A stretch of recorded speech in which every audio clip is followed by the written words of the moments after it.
Como eu falei para vocês, né? A gente está aí agora no nosso quinto encontro hoje. Estamos no meio do curso, né?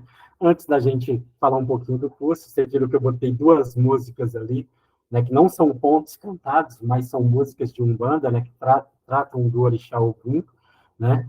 E aí eu fiz isso justamente porque no próximo domingo a gente comemora o dia de Ogum, né? Então por isso eu quis homenagear também esse Orixá no dia de hoje aí nessas comemorações que a gente já começa a fazer aí esse mês todo, que a gente dedica ao Ogum, né? Que é o patrono da Umbanda, né? Esse orixá. Então, as duas músicas que eu coloquei aí, uma da Serena Assunção, e a outra eu nem me lembro quem canta, mas é em homenagem aí ao Ogum, né? Bem-vinda, Luciana, que chegou aí, tá? É, é isso. Vamos iniciar nosso encontro de hoje. Eu vou botar a apresentação para vocês. Hoje, a gente vai falar justamente de simbolismo de Umbanda, né? Vai falar desses, tanto que a gente fala que a Umbanda é uma religião simbólica quanto arquetípica, né? Vai falar dos arquétipos de Umbanda, né? Então, é isso que a gente vai ver nesse encontro de hoje. Eu vou colocar para vocês a apresentação, tá?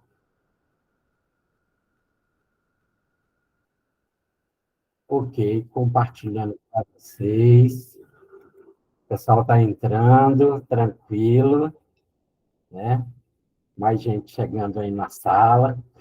Mesma coisa dos outros dias. Bem-vindo, Du. Como é que vocês estão? E o que acontece? Da mesma forma que a gente fez nos outros encontros, a gente vai aqui conversando no chat, ou se quiser abrir o microfone, quando estiver apresentando, pode abrir o microfone, fazer as perguntas normalmente, tá? Então, vamos lá. Vamos para o nosso encontro. Como eu falei para vocês, curso de introdução à doutrina de Umbanda que a gente está vendo hoje no quinto encontro, uma religião simbólica e arquetípica, né? Quando a gente fala de simbolismo, quando a gente fala de símbolos, né, nos seres humanos, né, para todos nós, né, a gente tem que considerar que o homem é um ser eminentemente simbólico, né? Hoje, então, nem se fala, né? Quando a gente fala em WhatsApp, por exemplo, a gente usa os emotions, a gente usa sempre símbolos, né? Para nos comunicar e dizer aquilo que a gente está sentindo. Se eu fizer isso aqui para vocês agora na sala de aula, todo mundo vai ficar achando que eu sou o queridinho de vocês, mandando coraçãozinho e amor para todo mundo, né? Então, a gente... Aí todo mundo me mandando de volta os coraçõezinhos. Viu como vocês são lindos, né?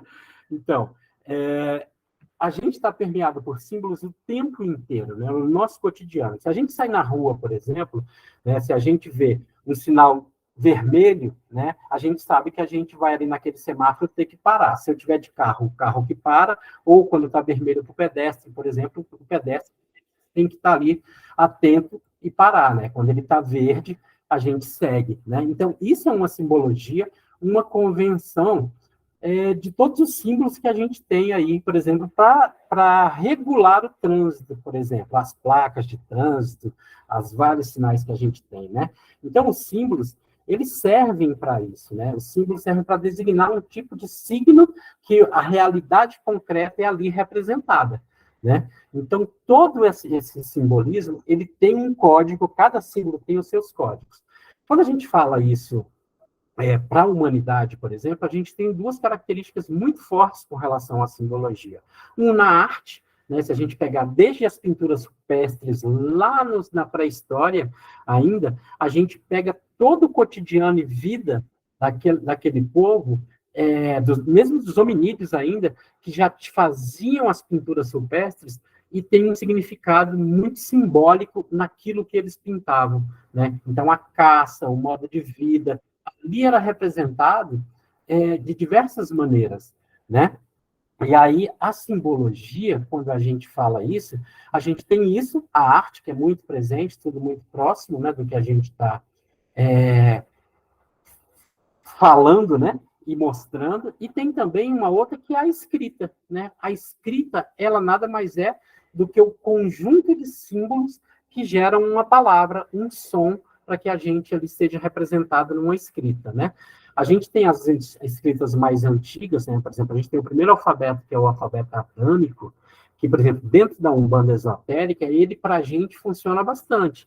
Porque alguns símbolos dos pontos riscados, por exemplo, pertencem ao alfabeto adâmico, né? Então, esses símbolos ali, ainda do alfabeto adâmico, ainda assim são utilizados nos campos energéticos dos pontos riscados, né? Vou falar um pouquinho mais para frente de pontos riscados, mas só para que vocês compreendam assim, o quanto a escrita é um marco muito importante. Eu botei uma foto, essa foto de baixo aí, que tem uma pedra, 3 escritas aí, 3 alfabetos ali, que é a chamada Pedra da Roseta, né? Que foi um marco também na escrita.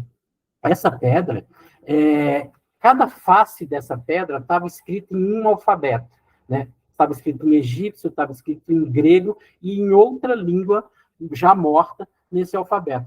Com essa pedra, quando ela foi encontrada, né, pelos arqueólogos, foi possível decifrar diversas palavras que eram escritas na antiguidade que a gente não tinha. Como você tinha o mesmo texto escrito em 3 alfabetos diferenciados, então muita simbologia que ninguém conhecia passou a ser conhecida através dessa pedra da Roseta, né?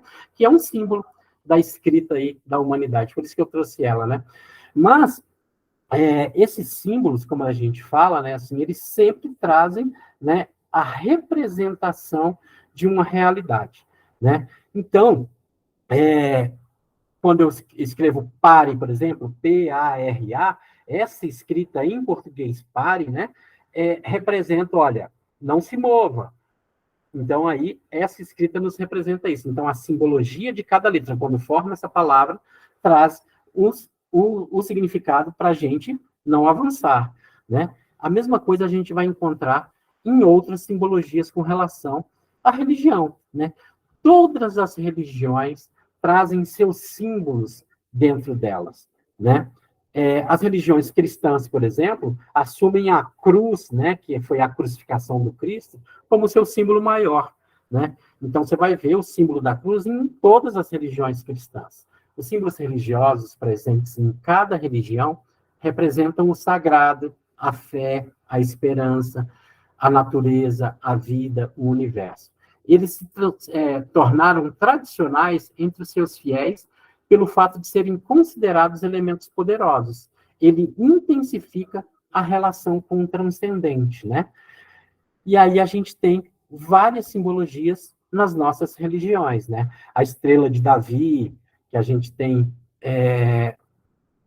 no judaísmo, né, que é muito forte, às vezes algumas pessoas da Umbanda, quando usam essa estrela, o pessoal pergunta, vem isso do judaísmo? Não.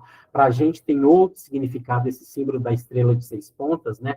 Significa a dualidade universal, a ligação plano físico, plano espiritual. Também os 2 universos são paralelos no sentido de o campo físico e o campo espiritual, a ligação desses 2 campos, né?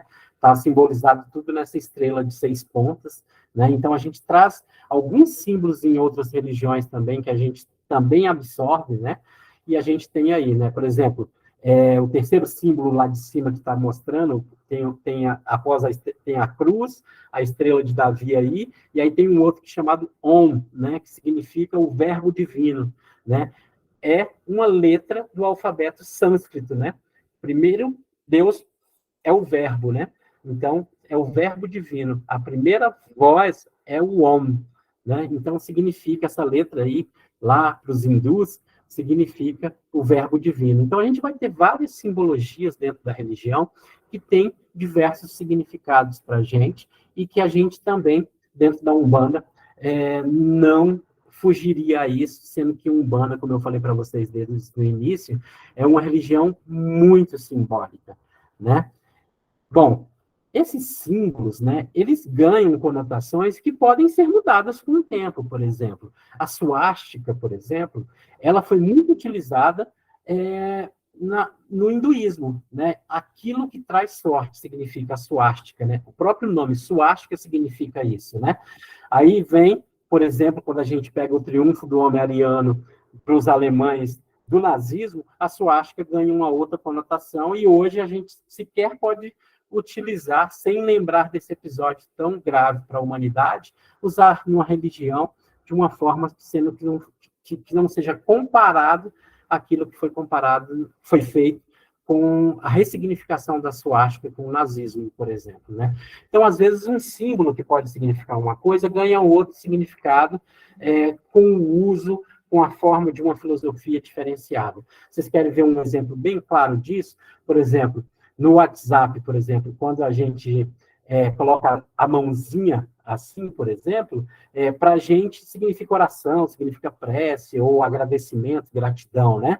A gente coloca isso. E, na verdade, surge como o high five do cumprimento, uma pessoa cumprimentando com a outra. Então, esse símbolo é muito mais um cumprimento do que uma religião. Só que o hábito e o uso de usar isso como um agradecimento, gratidão, amém, né, que a gente fala ali, né, acabou mudando a simbologia disso.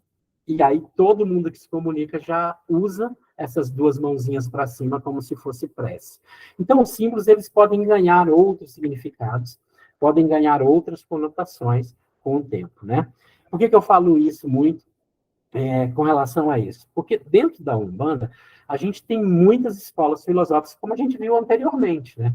Então, pode ser que para uma isso signifique uma coisa, para outra signifique outras, né? Quando eu mostrar uns pontos riscados para vocês, vocês vão ver como isso pode significar coisas diferenciadas, né? Então, vamos seguindo aqui para a gente ver, né? Espero que eu esteja sendo claro com vocês com relação ao símbolo nas religiões.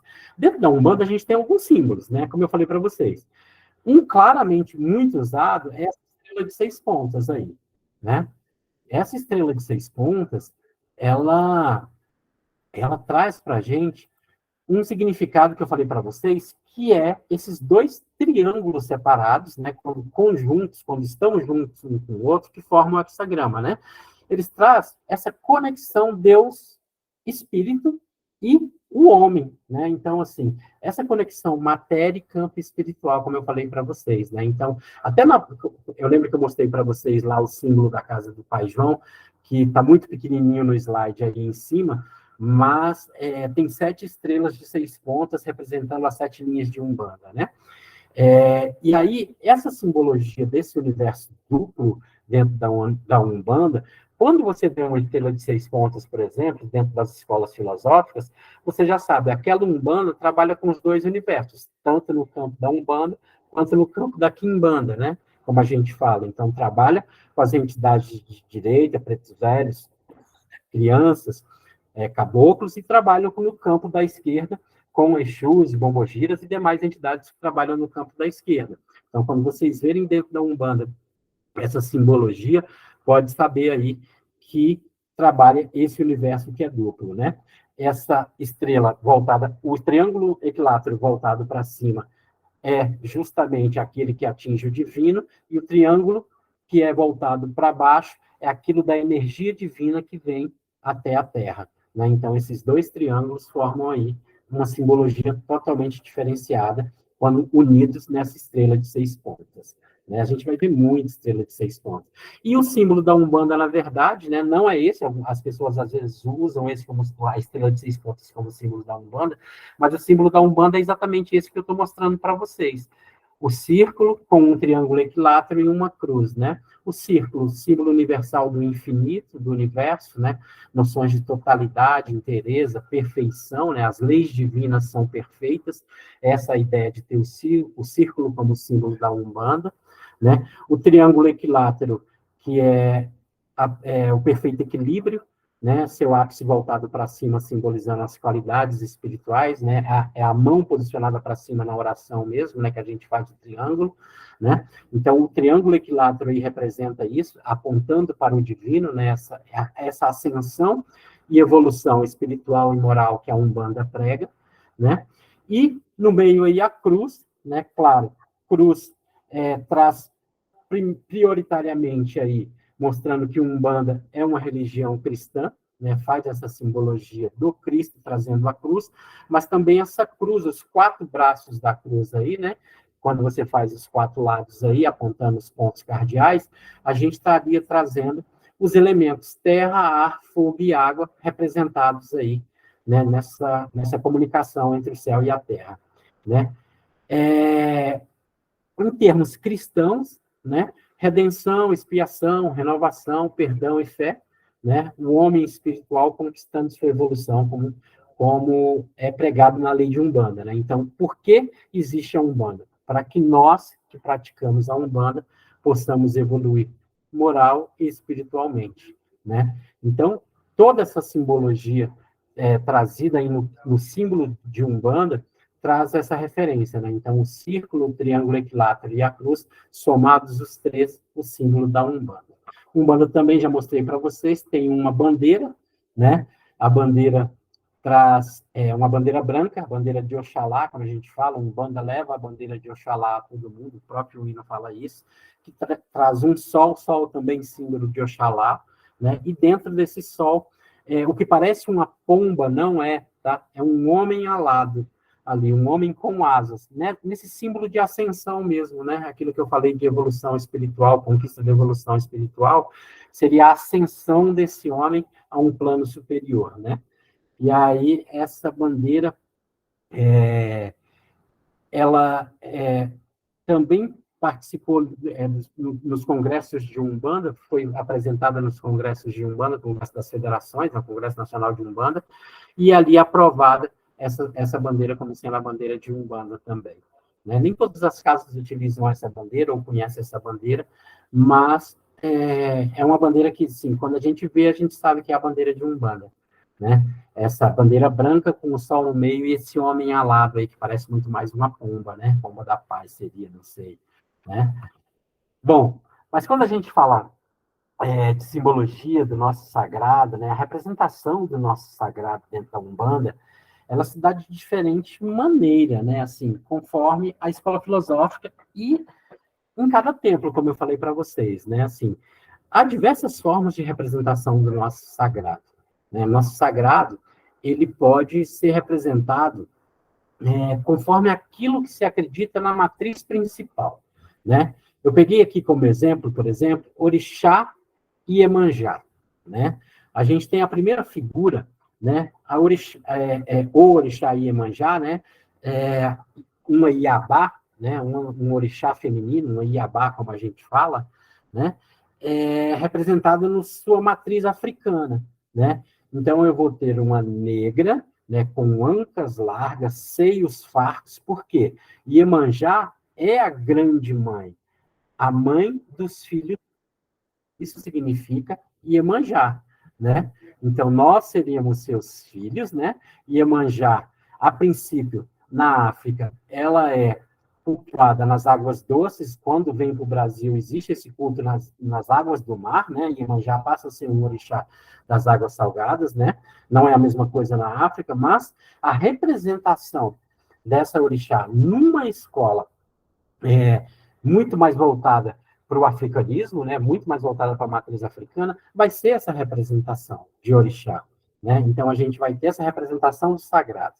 Quando, ainda na década de 40, existe o embranquecimento da Umbanda, aquilo que a gente discutiu no encontro passado, lá na formação da Umbanda, um pouco anterior ainda à Umbanda, quando se separava isso, né, quando, na década de 40, no governo de Getúlio Vargas, há uma grande perseguição aos terreiros, né, tanto dos candomblés quanto de Umbanda e outras religiões de matriz africana, a gente tem um embranquecimento da Umbanda. As pessoas falam muito mais que são espíritas do que são umbandistas. Né? Então, por isso, os congressos têm o nome de espiritismo, de Umbanda. Né? E aí a gente começa a ver entidades que começam a desvincular dessa visão simbólica africana. Então, a gente vai ter um Iemanjá aí que surge somente no Brasil. Você não vai ver essa Iemanjá em outro local. Claro que depois que ela surge no Brasil, ela passeia aí por outros países do Caribe, ela vai para Cuba, para Santeria, né? E alguns outros países do Caribe, a gente vai ter essa representação de Iemanjá, essa mulher branca, né, com um vestido longo, cabelos longos, negros aí, né, e sempre acima do mar, já numa representação de uma deusa do mar, né, Iemanjá representando o mar ali, né.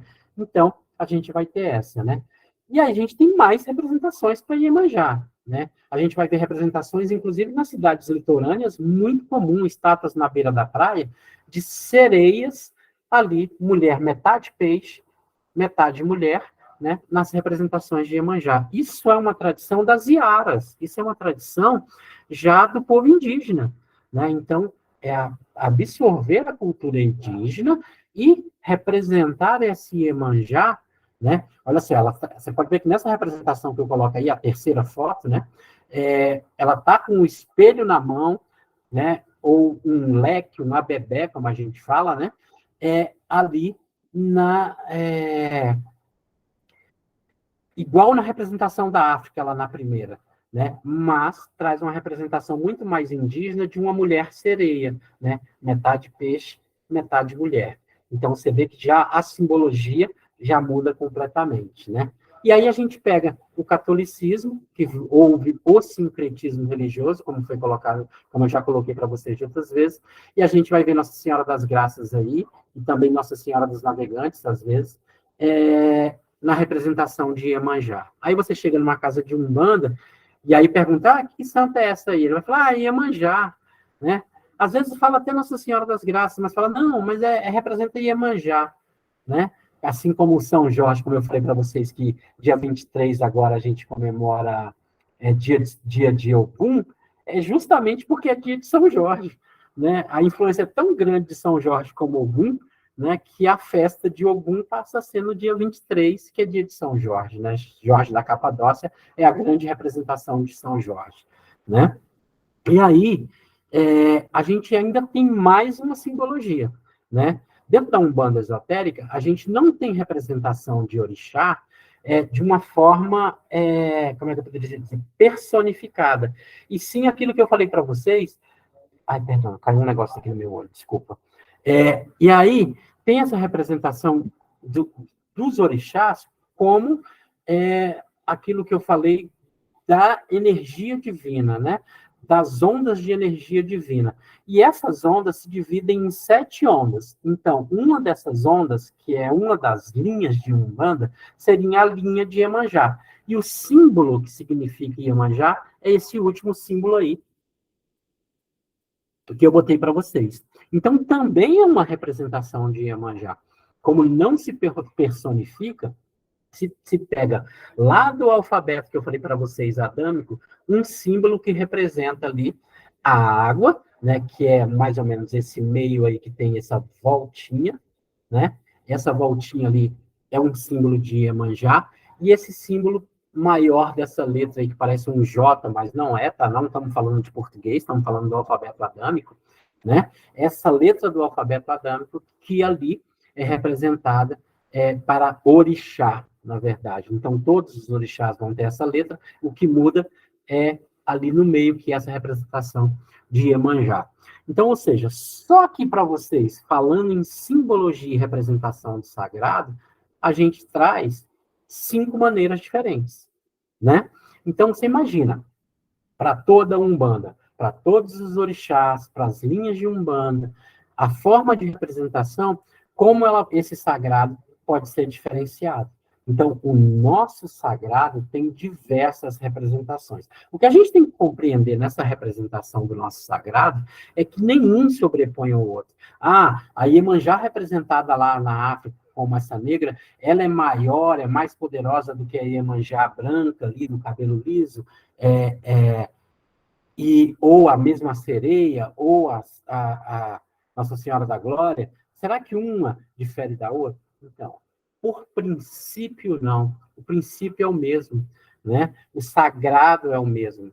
A forma de cultuar que é diferenciada. Então, é preciso respeitar a forma de cultuar de cada casa, de cada vertente de Umbanda nesse sentido, né?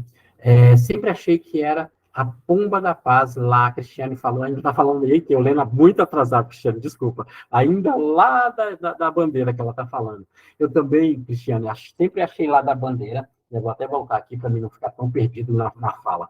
Eu sempre achei aqui que na bandeira era uma pomba, sabe? Eu também achava, porque falava, representa a pomba de Oxalá, Espírito Santo, alguma coisa nesse sentido. Mas não, tá? É um homem alado mesmo, a ascensão espiritual, tá? Mas, dando prosseguimento que eu estava falando da simbologia, né? Então, dentro da Umbanda, a gente vai ter diversos simbolismos. Por quê? porque a gente traz para dentro do terreiro aquilo que é considerado sagrado para a gente, que às vezes é fora do terreiro, né? Apesar dos terreiros serem considerados o locus do axé, ou seja, o local em que a energia circula, o local em que há energia espiritual, né? E suas instalações estão impregnadas de simbolismo, o espaço mítico extrapola as paredes e invade os espaços urbanos. Então, por exemplo, muitas vezes você vai ver trabalho em cemitério, em encruzilhadas, você vai ver a reprodução nos espaços naturais, como cachoeiras, praias, matas, né? Então, isso é muito comum dentro da Umbanda, né? Eu coloquei aí do lado algumas representações, por exemplo, de encruzilhadas, né? Então, a gente tem encruzilhada aberta, encruzilhada fechada, encruzilhada pé de galinha, mista, a gente tem estrada de ferro. Então, cada uma dessas coisas tem uma simbologia muito própria, né? Aqui a gente não vai entrar na especificidade de cada uma dessas coisas, mas que são considerados simbologias sagradas, né? Então, por exemplo, hoje muito mais se faz um trabalho dentro dos terreiros, trazendo esses campos para dentro do terreiro, porque a gente sabe que dentro do terreiro a energia é muito mais controlada. Por que eu vou colocar um despacho para Pombagira, um despacho para Exu? Por que eu vou fazer um trabalho que tem que fazer alguma coisa nesse sentido, um padê, né, como a gente chama para Exu, ou mesmo um ebó de limpeza, né? E aí, o que acontece? Por que eu vou colocar isso fora do espaço do lótus, do terreiro? Por que eu vou colocar isso, sendo que dentro do terreiro tem esse espaço totalmente controlado pela espiritualidade, né? Lá na encruzilhada no meio da rua, ou na estrada de ferro, por exemplo, é, essa energia, ela está totalmente desprotegida, né? Então, ali é sujeito a tudo, inclusive aqueles que não acreditam na religião, que podem passar ali e se sentirem ofendidos, né? E qual energia que ali é emanada para aquele trabalho, para que aquilo não receba nenhuma carga de influência nesse sentido. Então, cada vez mais, os trabalhos são realizados dentro do terreiro, né? Aí você fala, eu posso firmar Exu, posso firmar Pombagira dentro do terreiro, né? Posso acender vela lá, eu posso fazer isso? Pode, deve fazer isso, né? Eu não teria que botar a minha oferenda ou o que eu estou fazendo ali para a minha Pombagira lá na encruzilhada? Não há necessidade. Né? Hoje a gente sabe que muito mais quando a gente fala de encruzilhada, a gente está falando de encruzilhada astral, né? Onde os pontos de energia se cruzam, onde ainda há impregnado nós de energias que precisam ser ali trabalhados. Então, as encruzilhadas astrais, onde os pontos se cruzam de energia, é que a gente está trabalhando. E isso a gente consegue trazer para dentro do terreiro. Mas eu consigo trazer uma cachoeira para dentro do terreiro? Tomara que seu terreiro seja na beira aí de uma chácara, que esteja uma cachoeira maravilhosa, né? Se for, viu? Ajuda os amigos que não têm, convida a gente para ir para a cachoeira, para a gente fazer nossos batizados, fazer as nossas coisas lá. Mas como é que a gente faz quando não tem isso, né? Quando necessariamente a gente precisa fazer isso, por exemplo, eu estou numa casa que é no Guará 2, por exemplo, dentro da cidade, totalmente urbano, né? Então, o que acontece? Eu não tenho a cachoeira, né? Quando eu preciso fazer um trabalho em cachoeira, às vezes eu arrumo um local que tem uma cachoeira e a gente faz o trabalho, já de vez em quando a gente faz, um evento que a gente chama de Oquê Caboclo, por exemplo, é um evento que a gente fecha um local, uma fazenda, uma chácara que tem uma cachoeira, e leva adeptos de Umbanda lá para dentro, e todos trabalhamos livremente, fazendo todos os trabalhos na mata, sentindo energia na mata, na cachoeira, tudo tem que fazer. Como eu não consigo fazer isso, o que eu vou fazer? Eu vou trabalhar a energia, a água, vou trabalhar esses elementos e sua representatividade desses elementos dentro do terreiro, e vou fazer dentro do terreiro, né? Então, se eu tiver que fazer um batizado dentro do terreiro, não é problema algum. Ali, sim, eu vou, sim, chamar as forças de Oxum, né, que é a força da cachoeira, vou chamar ali esses guias, vou imantar essa água, vou celebrar tudo o batizado dentro do terreiro, como se estivesse numa cachoeira. Mesma coisa praia, né? Em Brasília não tem praia. Aí a gente não pode cultuar Iemanjá porque não tem praia? Claro que não, né? Então a gente traz essa praia para dentro do terreiro. A gente traz a simbologia, todos os elementos de representação desse sítio arqueológico que é o mar, e traz para dentro do terreiro e utiliza. Da mesma forma que eu falei para vocês na questão de Exus e Pombogiras, né? Que a gente trabalha o povo de rua, por exemplo, em rua, em cemitério, né? Que seria isso, né? Seriam esses trabalhos, a gente traz para dentro do terreiro, sem problema nenhum, né? Então, é muito comum a gente representar toda a nossa simbologia dentro do terreiro de uma forma muito própria, né? Então, por isso, Umbanda é muito simbólica, né? Acender uma vela não é só acender uma vela, né? Colocar um copo de água não é só colocar um copo de água ali em volta, né? Então, isso traz muito mais na simbologia. Quando a gente fala do Congá, Congá é o nosso PG, é o nosso altar, né? Existe uma fala de Congá ou Gongá. Isso aconteceu muito com vassoura, vassoura, né? É ruptelas da língua portuguesa, né? A gente sabe que cuspir, guspir, né? É a mesma coisa, claro que são dialetos que vão surgindo com essa diversidade que é a língua portuguesa, né? Então, ou seja, vício de linguagem mesmo, né? Então, Congá é o nome certo, né? Que é o nosso altar, né?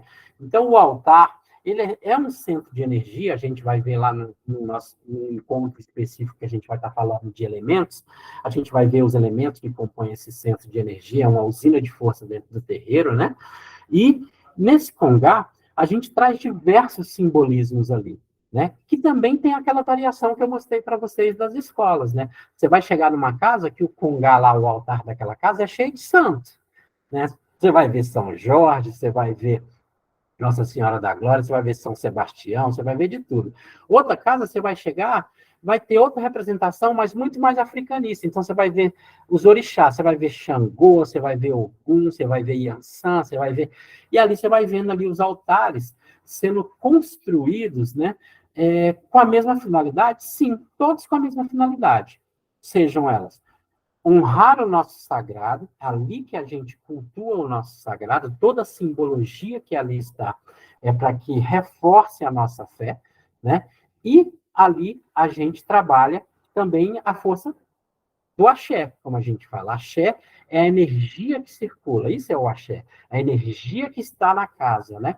Então, essa energia é trabalhada através desse simbolismo dentro do Congá, né? Tudo aquilo que está no Congá. Então, para, por exemplo, colocar uma imagem no Congá, ou qualquer objeto que está ali no Congá, é preciso que esse objeto seja imantado, porque senão ele é apenas um objeto, né? Ah, eu tenho um santo lá na minha casa que não é cruzado. Já viram falar isso? Né? Ah, tem que cruzar eu tenho aqui um colar que eu queria usar de proteção, eu tenho uma guia que eu fiz para proteção, só que eu não cruzei ainda. O que é cruzar? Cruzar nada mais é do que imantar ou sacralizar um objeto, né?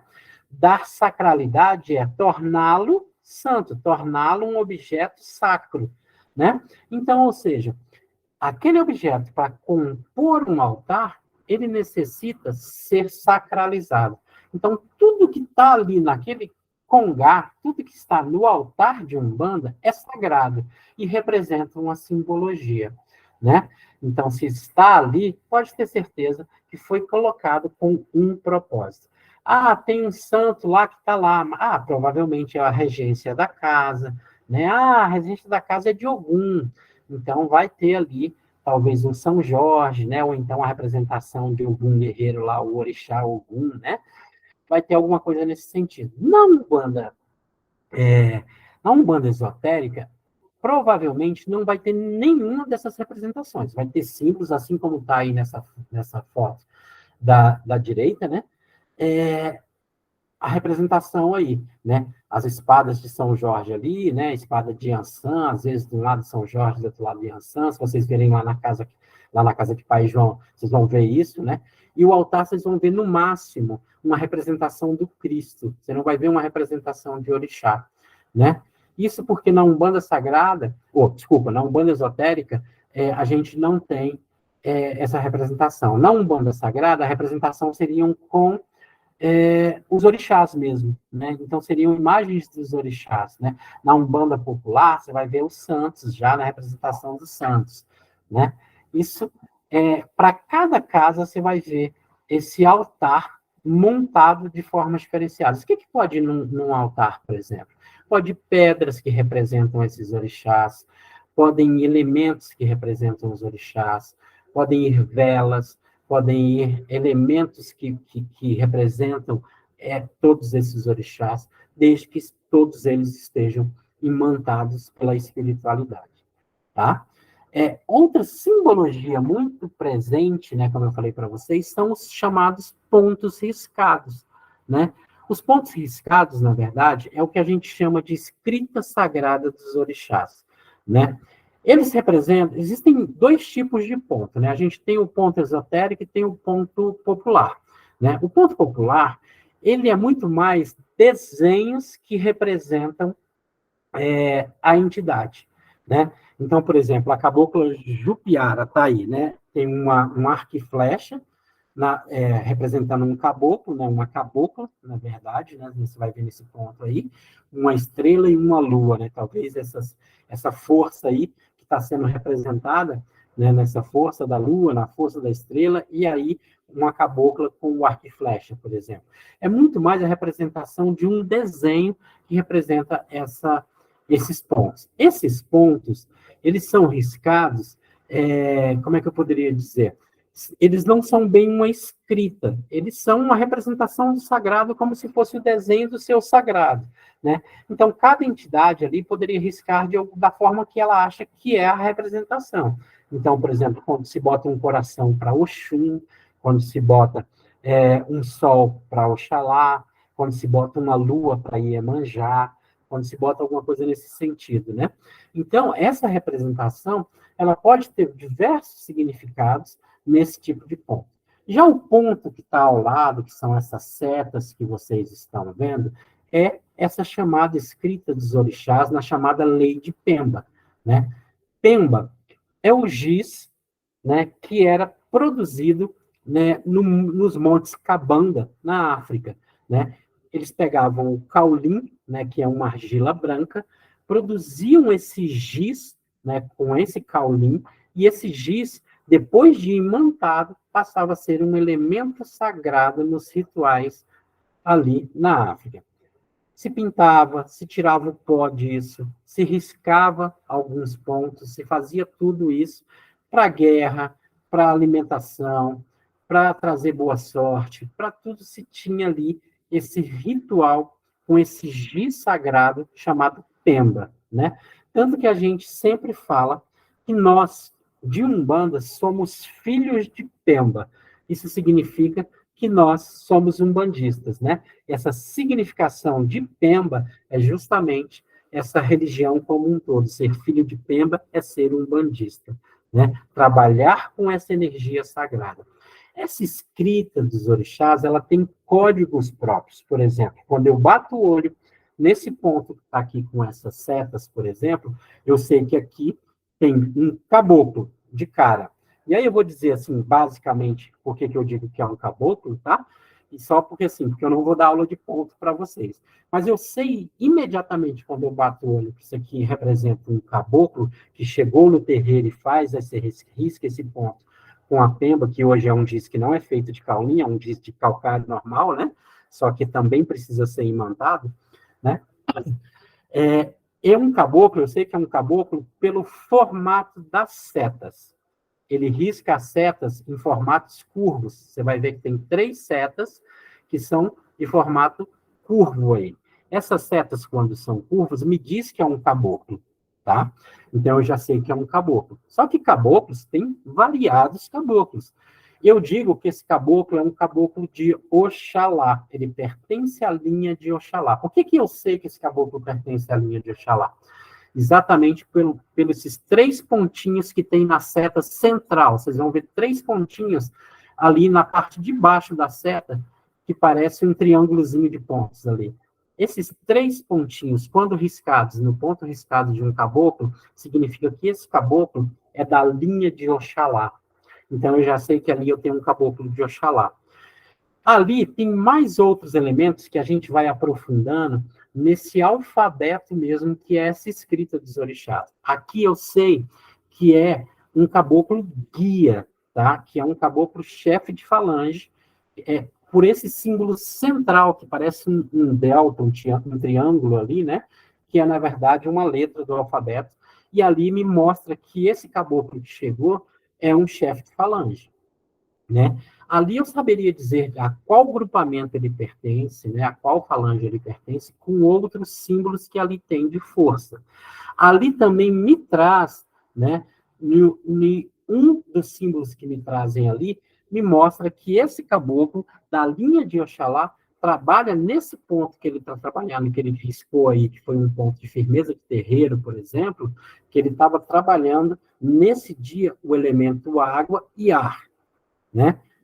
Não estou mostrando para vocês porque isso é complexo, né? Por isso que eu falei para vocês que não iria ensinar ponto para vocês, né? Porque é todo um estudo de ponto. Mas olha quantas informações apenas um ponto me mostra. Então, o que é um ponto riscado, por exemplo? Um ponto riscado é um portal energético aberto para a espiritualidade. Então, qualquer entidade que chegar na casa, por exemplo, que olhar o ponto riscado desse caboclo guia, que ali riscou na firmeza do terreiro, vai saber quem comanda os trabalhos naquele dia, vai saber que caboclo é esse e a quem se dirigir na casa. Então, esses pontos riscados, além de ser esse portal para a espiritualidade, também servem como identificação de entidade, né? Então, o ponto riscado funciona muito nesse sentido, né? Aí, a gente vai ver essa situação, né, dos pontos e dessa escrita, como eu falei para vocês. Estou sendo claro? Eu sei que ponto riscado é uma coisa bem complexa, né, para a gente estar falando num curso de introdução, por isso que eu falei para vocês que a gente não iria ver especificamente ponto riscado. Mas é exatamente isso que eu estou falando para vocês com representação ao nosso sagrado, né? Então, ou seja, em cada casa, em cada terreiro, vai ter os seus símbolos sagrados e a consagração desses objetos como símbolos sagrados, né? Nesse sentido que é preciso a gente compreender. Por isso, Umbanda é uma religião muito simbólica, né? Mas, como eu falei para vocês, ela não é só uma religião simbólica, ela é uma religião arquetípica, como eu falei para vocês. O que isso significa lá? Né? Antes de falar do Jung, já que eu falei, já que eu botei o slide, né? Esse livro dele é maravilhoso com relação à simbologia sagrada. Ele é bem legal, ele traz o homem e seus símbolos, né? Esse livro dele traz bastante orientação com relação a símbolos que a gente às vezes acha que conhece e é outra coisa. Tem outro aqui chamado Almanac Ilustrado de Símbolos, né? Do Mark O'Connell, né? Que é bem legal também, mostrando aqui para vocês. Depois eu posso tirar até foto da capa, botar lá no WhatsApp do grupo para vocês verem, né? São livros bem bacanas quando fala de simbologia, quando traz para a gente aí com relação a alguns símbolos sagrados, né? Para a gente compreender melhor. Por isso que a gente às vezes não entende, né? Quando a gente fala de símbolo sagrado, só voltando um pouquinho aqui, você vê como é tão importante a gente ver isso. Por exemplo, quando a gente fala de ponto riscado de Exu, por exemplo, a seta do ponto riscado de Exu parece o garfo, né, o tridente do demônio, por exemplo, do diabo. Então, isso fez com que se demonizasse o ponto riscado de Exu e Pombagira, né? E, na verdade, essas setas não passam de uma seta comum com uma chave, né, que cria o tridente, né? Então, essa simbologia, ela ficou tão mítica e tão presa a essa figura de Exu, que a própria representação de Exu que a gente encontra em algumas casas, por exemplo, que vende artigos de Umbanda, é o Exu demonizado, né? Você vai ver o capetinha lá, Exu de pele vermelha, rabo e chifre, né? E aí você tem a representação de Exu dentro de uma casa que vende artigos de Umbanda, né? Você, às vezes eu gosto muito como eu gosto muito de estudar as minhas de esquerda, gosto de estudar Exu e Pombogira, né? eu sou muito curioso nas casas como é que trata isso. Então, às vezes, quando eu chego na casa, eu pergunto, aqui tem casinha de Exu? Como é que vocês cultuam Exu? E aí as pessoas falam, tem casinha, você quer ir lá conhecer, né? Que é o ponto de descarrego da casa, né? E aí eu vou conhecer, quando eu olho as imagens que estão lá dentro, eu falo, meu Deus, ainda assim aqui cultua Exu como demônio, né? Então, a gente mesmo perpetua uma simbologia que é errônea, né? Que Exu não é demônio. Então, por que fazer essa representação na imagem do demônio, na imagem desse diabo vermelho de rabo e chifre, né? Que é o demônio na arte, né? É uma representação da arte lá de Dante Alighieri ainda, né? Assim, sabe? Quando ele vai fazer os desenhos da Divina Comédia, ele traz o quinto dos infernos, né, ele traz a representação do demônio com um demônio vermelho de rabo e chifre. Até hoje a gente faz essa representação desse demônio, né?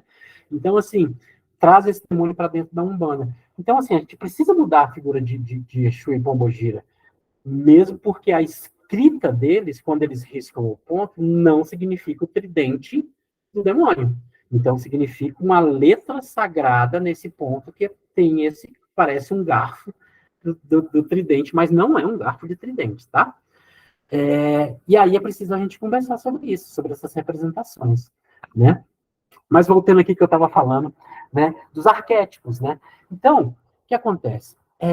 Jung, né, faz um estudo muito profundo da psique da humanidade, né? Ele diz que as pessoas têm no inconsciente coletivo algumas figuras que representam o seu inconsciente, que ele chamou isso de arquétipo, né? Esse inconsciente coletivo de humanidade, a gente teria algumas representações. Você quer ver uma coisa? Quando eu falo mãe, mãe, só de falar mãe, a representação que a gente tem é de colo, afeto, criação, acolhimento. Esse é um arquétipo de mãe, né? Esse sentimento. Toda mãe é assim? Não, existe mãe que abandona, existe mãe que não dá esse amor. Mas o arquétipo de mãe que a gente tem é exatamente esse de colo, acolhimento, útero, onde eu fui acolhido, de onde eu venho. Né? Então, no inconsciente coletivo, a gente tem essa significação de mãe. Ele fez um estudo bem complexo com relação aos arquétipos, né? E trouxe esse inconsciente coletivo para um conjunto de sentimentos, pensamentos e lembranças compartilhadas por toda a humanidade, que faz parte desse inconsciente individual que resulta da experiência ancestral da espécie. Então, ou seja, mesmo sem eu ter a vivência nesse inconsciente, eu consigo perceber através do inconsciente coletivo, pelo fato de fazer parte de uma humanidade, esses sentimentos, pensamentos e lembranças. Então, por isso, uma concha é acolhimento, né? Por isso que quando eu falo mãe, é acolhimento e representa esse amor que a gente tem no nosso inconsciente. Então, o que a gente tem aí nesse modelo seriam os arquétipos, né? Ah, mas Umbanda é uma religião arquetípica, por que então, Leite, que você está falando isso? Né? Por que esses arquétipos, por que esse inconsciente coletivo é importante para a Umbanda, né? Porque essas imagens herdadas pelo indivíduo são que são trazidas pela nossa ancestralidade, nos fazem mudar pensamentos, sentimentos e ações. Você quer ver uma coisa? A Umbanda, quando ela nasce, como eu falei para vocês no encontro passado, ela tem três formas de representação muito presentes: pretos velhos, crianças e caboclos.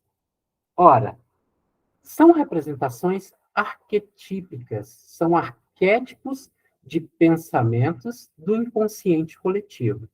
Por mais que nosso planeta seja um campo de expiação onde muitas vezes o sofrimento se faz necessário ao aprendizado, existem seres iluminados dispostos a guiar a humanidade no caminho da espiritualidade.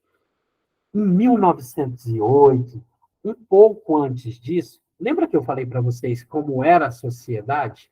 Totalmente excludente, a sociedade sofria muito com as questões de classe, de raça. Então, esses arquétipos eram muito necessários. Trazer um preto velho que representava a humildade, representava o povo negro na espiritualidade, que não tinha fala, não tinha vez, e que trazia esse sentimento de representatividade ali na simples, ali na humildade, né, desses velhos que ali chegavam, que sofreram no período escravagista, mas mesmo assim chegavam ali e davam seus exemplos de vida e pediam o perdão da humanidade, pediam que nós ali os escutássemos para que esse sentimento de coletividade fosse mais aflorado com relação à humildade. Então, a gente teve ali nessa visão da espiritualidade como grau evolutivo, trazendo esses arquétipos necessários para as incorporações dentro dos terreiros. Ah, mas a espiritualidade tem uma roupagem? Tem, a que ela quiser, eles estão num grau evolutivo muito maior do que o nosso. Então, eles podem se apresentar da forma que eles quiserem. Então, se apresentar como um preto velho, com a linguagem de um preto velho, é uma necessidade do padrão necessário que eles queriam, do padrão necessário que eles queriam, justamente para a gente compreender nesse sentimento coletivo do arquétipo o que eles representavam, né? O que acontece? Vamos lá. Na visão da Umbanda, as entidades que se manifestam nos terreiros estão em um grau evolutivo superior ao dos seres encarnados. Possuem experiência e sabedoria elevada. Atuaram em diversos movimentos espirituais durante suas encarnações e agora militam na corrente astral de Umbanda. Apresentam-se nas formas de caboclos, pretos velhos e crianças. Estão sob o comando e supervisão direta do Cristo. São essas entidades que compõem as hierarquias espirituais de Umbanda. Então, ou seja, por que esses arquétipos trabalham dentro da Umbanda? Por que é importante essas roupagens? Porque nesse triângulo fluídico, 3 princípios de ação eram necessários ser trabalhados dentro da Umbanda e ainda são necessários, tá? Para preto velhos, a gente traz as formas trazendo a humildade. Para os caboclos, a gente traz a simplicidade e o modo de vida. E para as crianças, o princípio da pureza, né? Então, ou seja, as 3 formas estruturais principais, a qual a gente chama banda na Umbanda, são as quais as entidades se apresentam nos trabalhos. Ah, só essas entidades se apresentam na Umbanda? Não, muito mais entidades depois se agregaram à Umbanda e trabalham dentro da Umbanda. Vou até mostrar para vocês aqui nessa aula de hoje. Mas as principais entidades de Umbanda que se apresentam são essas 3. Preto velho, caboclo e criança. Nas linhas de Umbanda, inclusive, a gente divide as linhas que tem preto velho, as linhas que tem caboclos e as linhas que tem criança, tá? Então, ou seja, as formas de apresentação dos espíritos que se classificam como Exus são as mais diversas possíveis, descartando-se a imposição de que somente caboclos, pretos velhos e crianças são entidades de Umbanda. Embora reconheçamos que são as principais, sem desmerecer nenhuma outra ou dar uma conotação de superioridade sobre as demais, pois sabemos que formam uma espécie de triângulo fluídico que sustenta o movimento do astral para a Terra, nos informa o Ramatiz, lá em Umbanda Pé no Chão, do Norberto Peixoto, que eu até coloquei lá no ambiente virtual para vocês, botei esse livro para vocês verem essas visões do Ramatiz, né? Então, ou seja, esses 3 arquétipos que se apresentam na Umbanda, eles se apresentam porque era necessário trabalhar o princípio de ação da humildade, simplicidade e pureza, né? A partir daí, esses princípios de ação foram trabalhados. O que é, senão a humildade, senão o sacrifício do orgulho e da vaidade? Consciência de nossa condição inferior e da necessidade do aprendizado, aperfeiçoamento, caridade e altruísmo. Isso é humildade. Então, quando esses pretos velhos se apresentam na Umbanda, obviamente você vai trazer a força desse arquétipo com aquilo que você já traz na sua memória coletiva, nesse inconsciente coletivo. Então, quando você senta à frente de um preto velho, a tua memória afetiva, o teu inconsciente coletivo, traz exatamente isso. Olha, aqui eu preciso ter humildade para ter a consciência da minha condição inferior como humanidade. Eu sou falho, eu erro, e esse velho que está aqui, ele veio para me orientar, para me dizer como eu devo proceder para melhorar o meu caminhar, a minha evolução moral e espiritual, né? Mesma coisa no princípio de ação dos caboclos, que trazem a questão da simplicidade, o desapego aos caprichos e às necessidades fúteis e artificiais. Ora, na sociedade do consumo em que a gente vive, né, em que ter é mais importante que o ser, imagina quão ainda é importante a presença dos caboclos nos mostrando isso, mostrando o desapego, mostrando através das suas falas, dos meios que eles trazem, no trabalho que eles realizam, esse princípio de ação nos nossos sentimentos e memórias afetivas e no inconsciente coletivo, né? Essa ligação com a natureza, o amor ao trabalho e às virtudes essenciais, o despojamento e desprendimento material, isso é muito importante dentro da Umbanda, né? Quantas vezes a gente vê consulente que chega na casa para se consultar e o problema dele é egoísmo, o problema dele é muito preso às coisas materiais, ele acha que a vida dele não dá certo porque aquilo que ele tem não é suficiente, ele visa sempre a grama mais verde do vizinho, ele quer sempre o melhor, a melhor moradia, o melhor carro, o melhor... Não que essas conquistas sejam ruins, mas quando isso passa a atrapalhar a nossa vida, quando isso passa a ser um sentimento que está atrasando a nossa vida, né?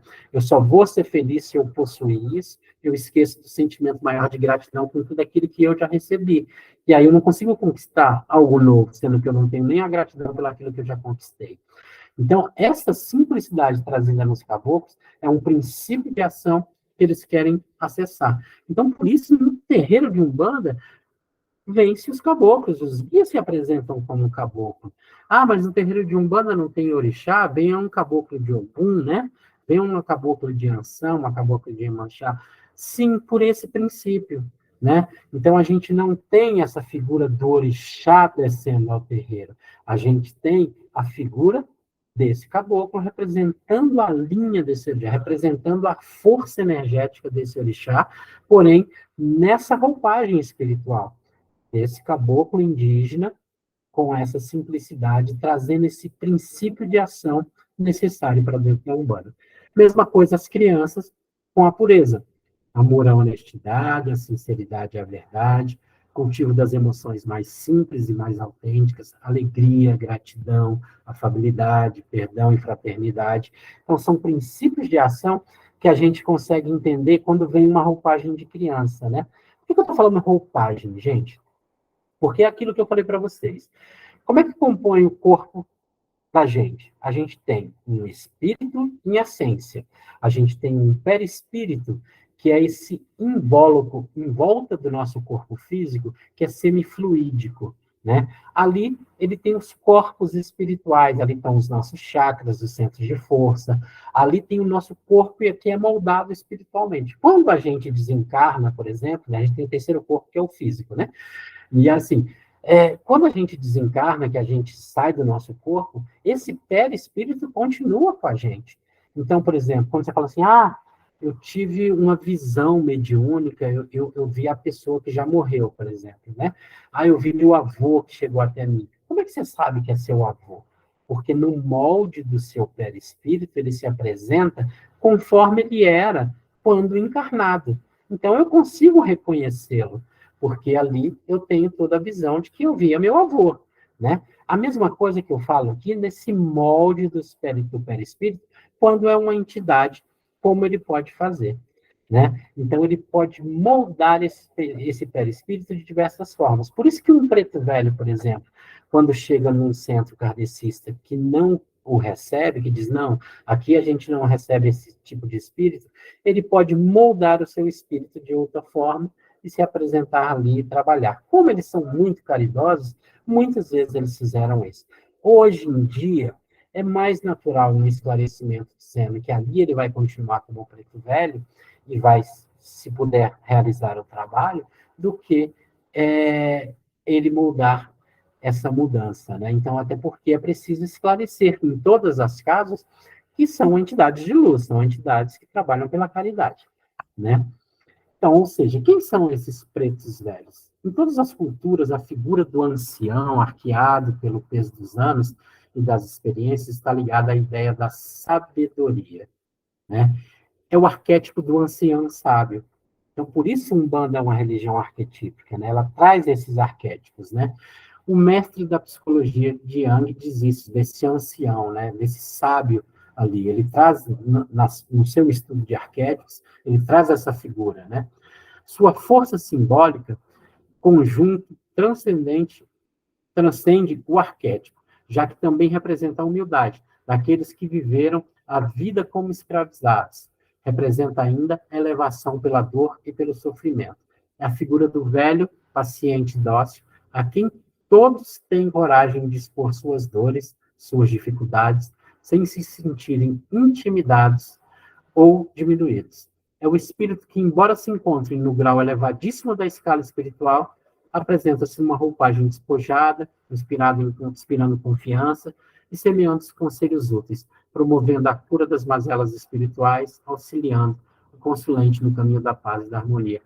Quem que nunca foi aos pés de um preto velho e abriu teu coração e a lágrima verteu, e ali você sentiu a energia daquele velho, né? Ou velha, né? Desses pretos velhos. Então, assim, dentro da Umbanda é muito comum essa representatividade, porque ele nos traz essa confiança. Pela sua humildade, pela sua sinceridade, consegue nos botar no colo e nos acolher, né? Então, são essas entidades que a gente chama aí de psicólogos do astral, né? Então, essa roupagem é muito importante. Esse arquétipo é muito importante, né? Na Umbanda para a gente. Outro arquétipo tão importante que eu falei é essa dos caboclos, né? Símbolos de despojamento, desapego às necessidades artificiais, ao luxo e às futilidades da vida. A vida frugal do indígena, em um símbolo de desapego aos bens materiais desnecessários. Afinal, o indígena vive de sua forma absolutamente simples, não se preocupa em divertir-se com esmero desnecessário, nem em acumular bens, nem em viver em palácios para satisfazer seu orgulho e sua vaidade, né? Representa ainda o amor à natureza, a capacidade de retirar dessa mesma natureza tudo o necessário para a satisfação de suas necessidades, incluindo os princípios ativos para a cura dos males do corpo, pela manipulação das ervas. Por fim, representa o vigor e a força produtiva da juventude, né? O arquétipo caboclo representa, então, a simplicidade, né? Então, por isso se apresenta na Umbanda dessa forma, né? Ah, eles poderiam se apresentar de outra forma? Poderiam, com certeza, mas se apresentam nesse arquétipo trazendo essa força da natureza, principalmente nos princípios de ação da natureza, na simbologia desses 4 elementos básicos que a gente já falou: terra, água, fogo e ar, necessários na manipulação energética, que é no trabalho de Umbanda, né? Então, essa representatividade é trazida, né? O que a gente tem aí de caboclo na Umbanda? Caboclos e caboclas de Oxalá, caboclos de Ogum, caboclos e caboclas de Oxóssi, caboclos de Xangô, caboclas de Iemanjá, caboclos de Oxum, caboclas de Ançã, caboclas de Nanã, caboclos de Obaluaê. Então, ou seja, a gente tem o orixá chegando ao terreiro? Não, a gente tem essa representação na forma de caboclos que trazem a energia, sim, desses orixás, dessas linhas aqui representadas, né? Então, ali, quando a gente tem essa representação, quando a gente vai estudar no nosso encontro falar de linhas, a gente vai ver essas representações diferenciadas de caboclos. Mas dentro da Umbanda, quando a gente fala de orixá, a gente está falando desses guias espirituais, a gente está falando dessas representações, né? Então, quando a gente cultua, por exemplo, vai ser dia de Ogum agora, no dia 23, né? Vamos fazer uma homenagem a Ogum, vamos fazer nossa representação. Os caboclos de Ogum é que vão se apresentar nesse dia, e ali nessa representatividade vai estar no terreiro, né? As crianças, às vezes, a mesma coisa, né? Quando eles se apresentam como criança, não necessariamente foram espíritos que desencarnaram crianças. São espíritos bastante evoluídos, que tiveram diversas vivências, mas que necessitam, para esse momento, né, no auxílio que trazem dentro do terreiro, se apresentarem como crianças. O mesmo acontece lá nos pretos velhos também, tá, gente? Às vezes, nem todo preto velho foi um negro escravizado, tá? Ele pode não ter sido, mas se apresenta também nessa roupagem. A grande maioria, sim, foram esses negros que tiveram sofrimento de cativeiro, né? Mas não necessariamente isso não é uma condição sine qua non, que ele obrigatoriamente tem que ser um negro escravizado, tá? Aqui nas crianças, eu também falo a mesma coisa. Não necessariamente uma criança espiritual, ela foi uma criança que foi um espírito que desencarnou criança na encarnação passada, por exemplo. Mas ele se apresenta nessa roupagem de criança por esse princípio de ação de pureza de coração mesmo, né? A gente fala dessa honestidade, sinceridade, pureza, dessa capacidade que esse arquétipo traz, né? Então, muito trabalho de criança, muito trabalho dessas entidades espirituais tem uma riqueza energética muito grande justamente por essa pureza de sentimentos, né? Então, o que acontece? A gente nasce puro quando a gente nasce. O que nos molda é a sociedade, né? Então, os sentimentos de orgulho, vaidade, né, egoísmo, é a sociedade que nos mostra, que nos molda, né? Mas a gente nasce com essa pureza. Então, o símbolo da criança traz essa pureza de sentimentos. E muitas vezes os trabalhos de criança trabalham esses sentimentos na gente, né? Recuperando com esse arquétipo, no inconsciente coletivo, novamente falando, aquilo que vai nos dar a força de reparação e construção no nosso caminhar, né? Então, reparem, todas essas três bandas principais de Umbanda, que formam as bandas principais de Umbanda, trazem em si, cada uma, um princípio de ação muito importante, que desde o princípio da religião até hoje precisa ser trabalhado, né? Então, prestar a caridade significa reavivar esse sentimento coletivo que está se perdendo na humanidade como um todo e que vem de uma recuperação aí para que a gente possa trabalhar esses sentimentos, né? Então, os guias, quando se apresentam na Umbanda, se apresentam por isso. Mas não só esses guias se apresentam, né?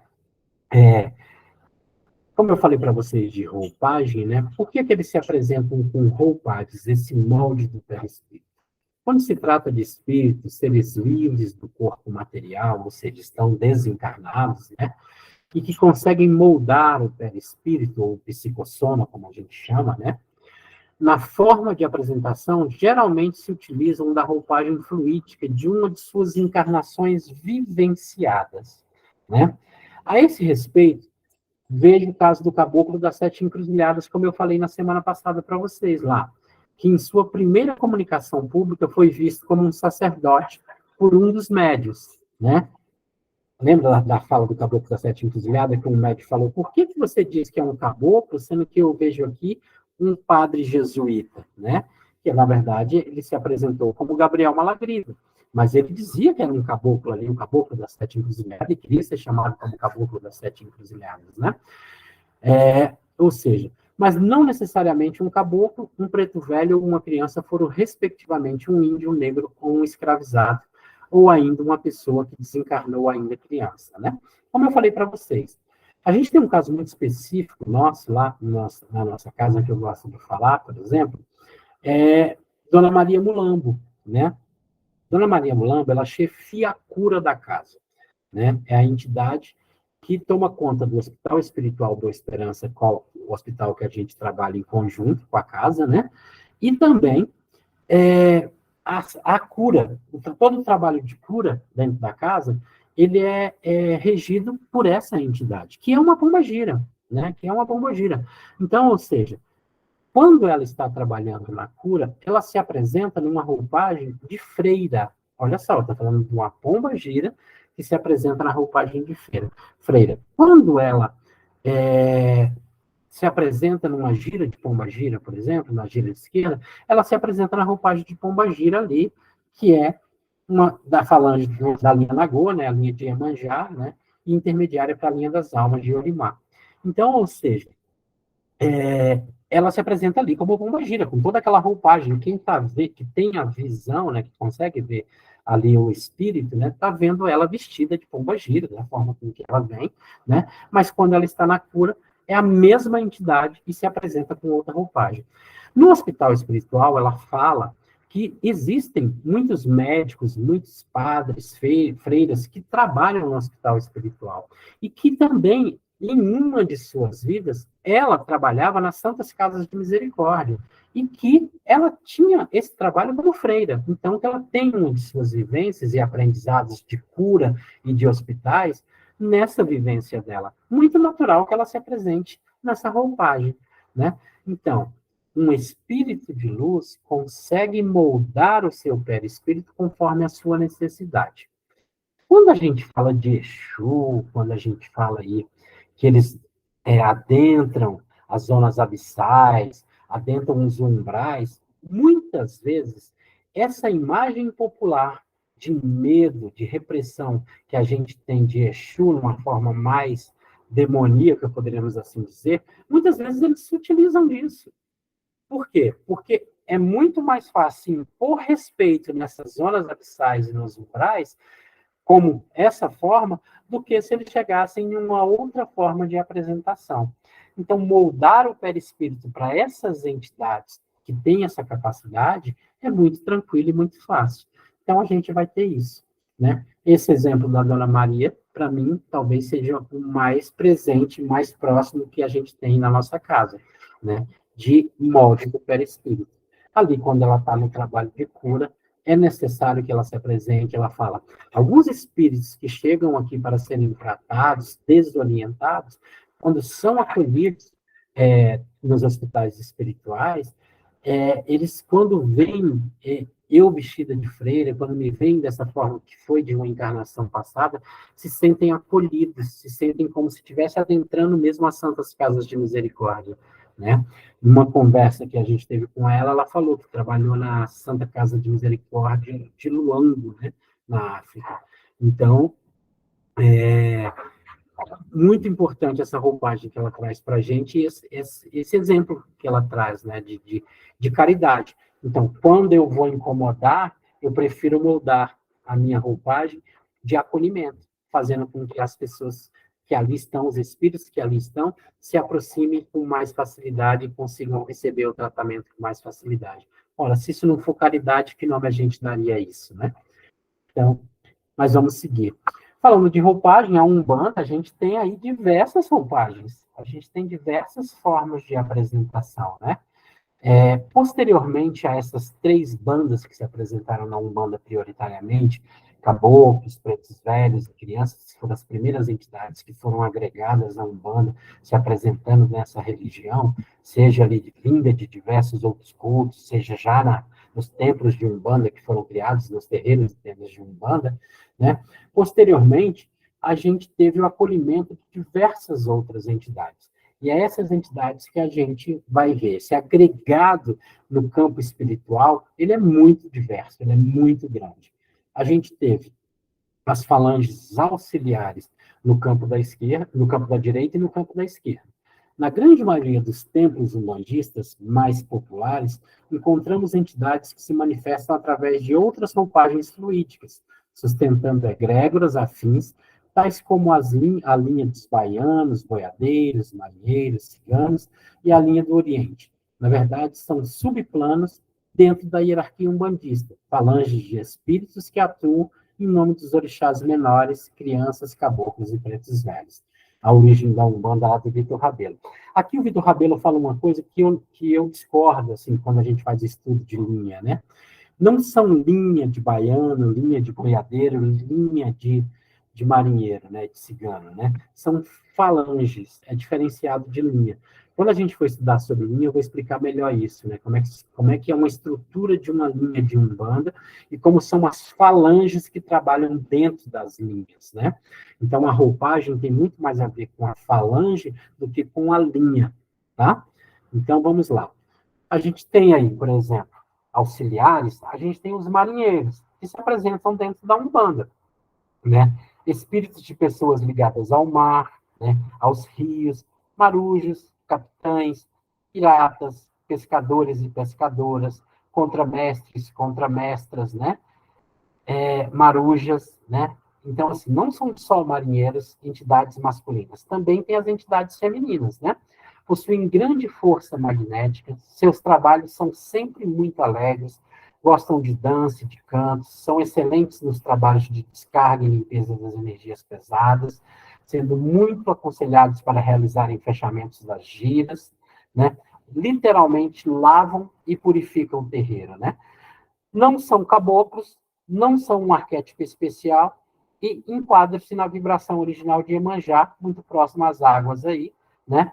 Então, essas entidades, elas trabalham nessa linha, aí sim, na linha de Iemanjá, mas com o arquétipo e também com essa roupagem, com falange de marinheiros, né? Muito específico esse trabalho. Então, a gente tem a saudação para marinheiro, né? Que é emarujada, né? Então, a gente, quando saúda, essas entidades que agregaram-se a esse complexo da corrente astral de Umbanda para também trabalharem dentro da Umbanda. Por exemplo, na nossa casa, ao final das giras, a não ser gira de Exu, que não é necessária, porque todos os trabalhos de Exu, ao final, acabam sendo trabalhos de limpeza, é, as outras giras, todas elas, as outras giras, são fechadas com o trabalho de marujos, são fechadas com os trabalhos dos marinheiros, né? E aí a gente chama os marinheiros ali para que eles possam fazer a limpeza das energias deletérias que ainda se encontram no terreiro e também a limpeza dos médios ali, né? Que trabalharam ali na manipulação de energia que podem ainda estar sofrendo alguma descarga de energia que não está lhe fazendo bem. Então, esses marinheiros, ao final, chegam e fazem essa limpeza, né? A gente tem os boiadeiros, por exemplo, são falanges que se agregaram a Umbanda de espíritos ligados à terra, espíritos ligados ao trabalho rude, árduo, né? Eles não são caboclos, mas também podem ser chamados de caboclo de couro. Algumas casas consideram caboclos de couro, né? Quando você ouvir falar esse termo, né? São os boiadeiros. Eles trabalham muito em conjunto com o trabalho de Exus e Momogiras, trabalham sim no resgate de espíritos desgarrados, trabalham ali trazendo, na força energética que eles trazem, assim, entre aspas, sendo laçados mesmo esses espíritos, né? Para serem encaminhados às instituições de auxílio mesmo, né? Muitos espíritos revoltados não querem ser doutrinados, né? Somente obsessores que estão travados em ódio, em energias que estão atrapalhando no caminho das pessoas, eles precisam ser afastados desse campo energético das pessoas nos trabalhos desobsessivos. E quando são afastados, normalmente são encaminhados com essas entidades de boiadeiros, né? A gente fala Cheto, Marumba Cheto, mas está errado. A verdade correta é falar Chetuá, Malunga Chetuá, que é a saudação para boiadeiro, tá? Che, interjeição de saudação, olá, oi, né? Tuá, fulgurante, brilhoso, luminoso, né? E Malunga, entidade que protege alguém por afeição. Então, Chetuá, Malunga, Chetuá, né? Então, bem-vindo, olá, né? O fulgurante entidade protetora. Seria mais ou menos isso que significa aí a saudação, né? Mas a gente, por força daquilo que eu falei da linguagem oral, que muitas vezes se perde, né? Ficou cheto, marumba cheto, né? Mas essas entidades também trabalham muito nos terreiros e nas giras que tem ali a densidade de energia que precisa fazer esse encaminhamento de espíritos para áreas de socorro mesmo, eles são entidades que nos ajudam muito nesse trabalho, esses boiadeiros, falange dos boiadeiros, né? Outra falange que se aproximou da Umbanda a falange dos baianos, né? Muito comum também, são entidades incansáveis no trabalho do bem, excelentes conselheiros, suas palavras demonstram sempre grande sabedoria e firmeza de caráter, são muito bons em trabalhos de desmanche de magia negativa, devido ao fato de serem grandes manipuladores, de terem um bom trânsito na linha de Exu, caboclos, quimbandeiros também, né? Não são caboclos também, constituem um arquétipo à parte. Quando manifestados, se enquadram em qualquer uma das 7 vibrações de Umbanda, as vibrações originais, mas muitos se apresentam na linha de Olimar, né, que é a linha dos pretos velhos, né, preferencialmente. Saudação é para Bahia, meu pai.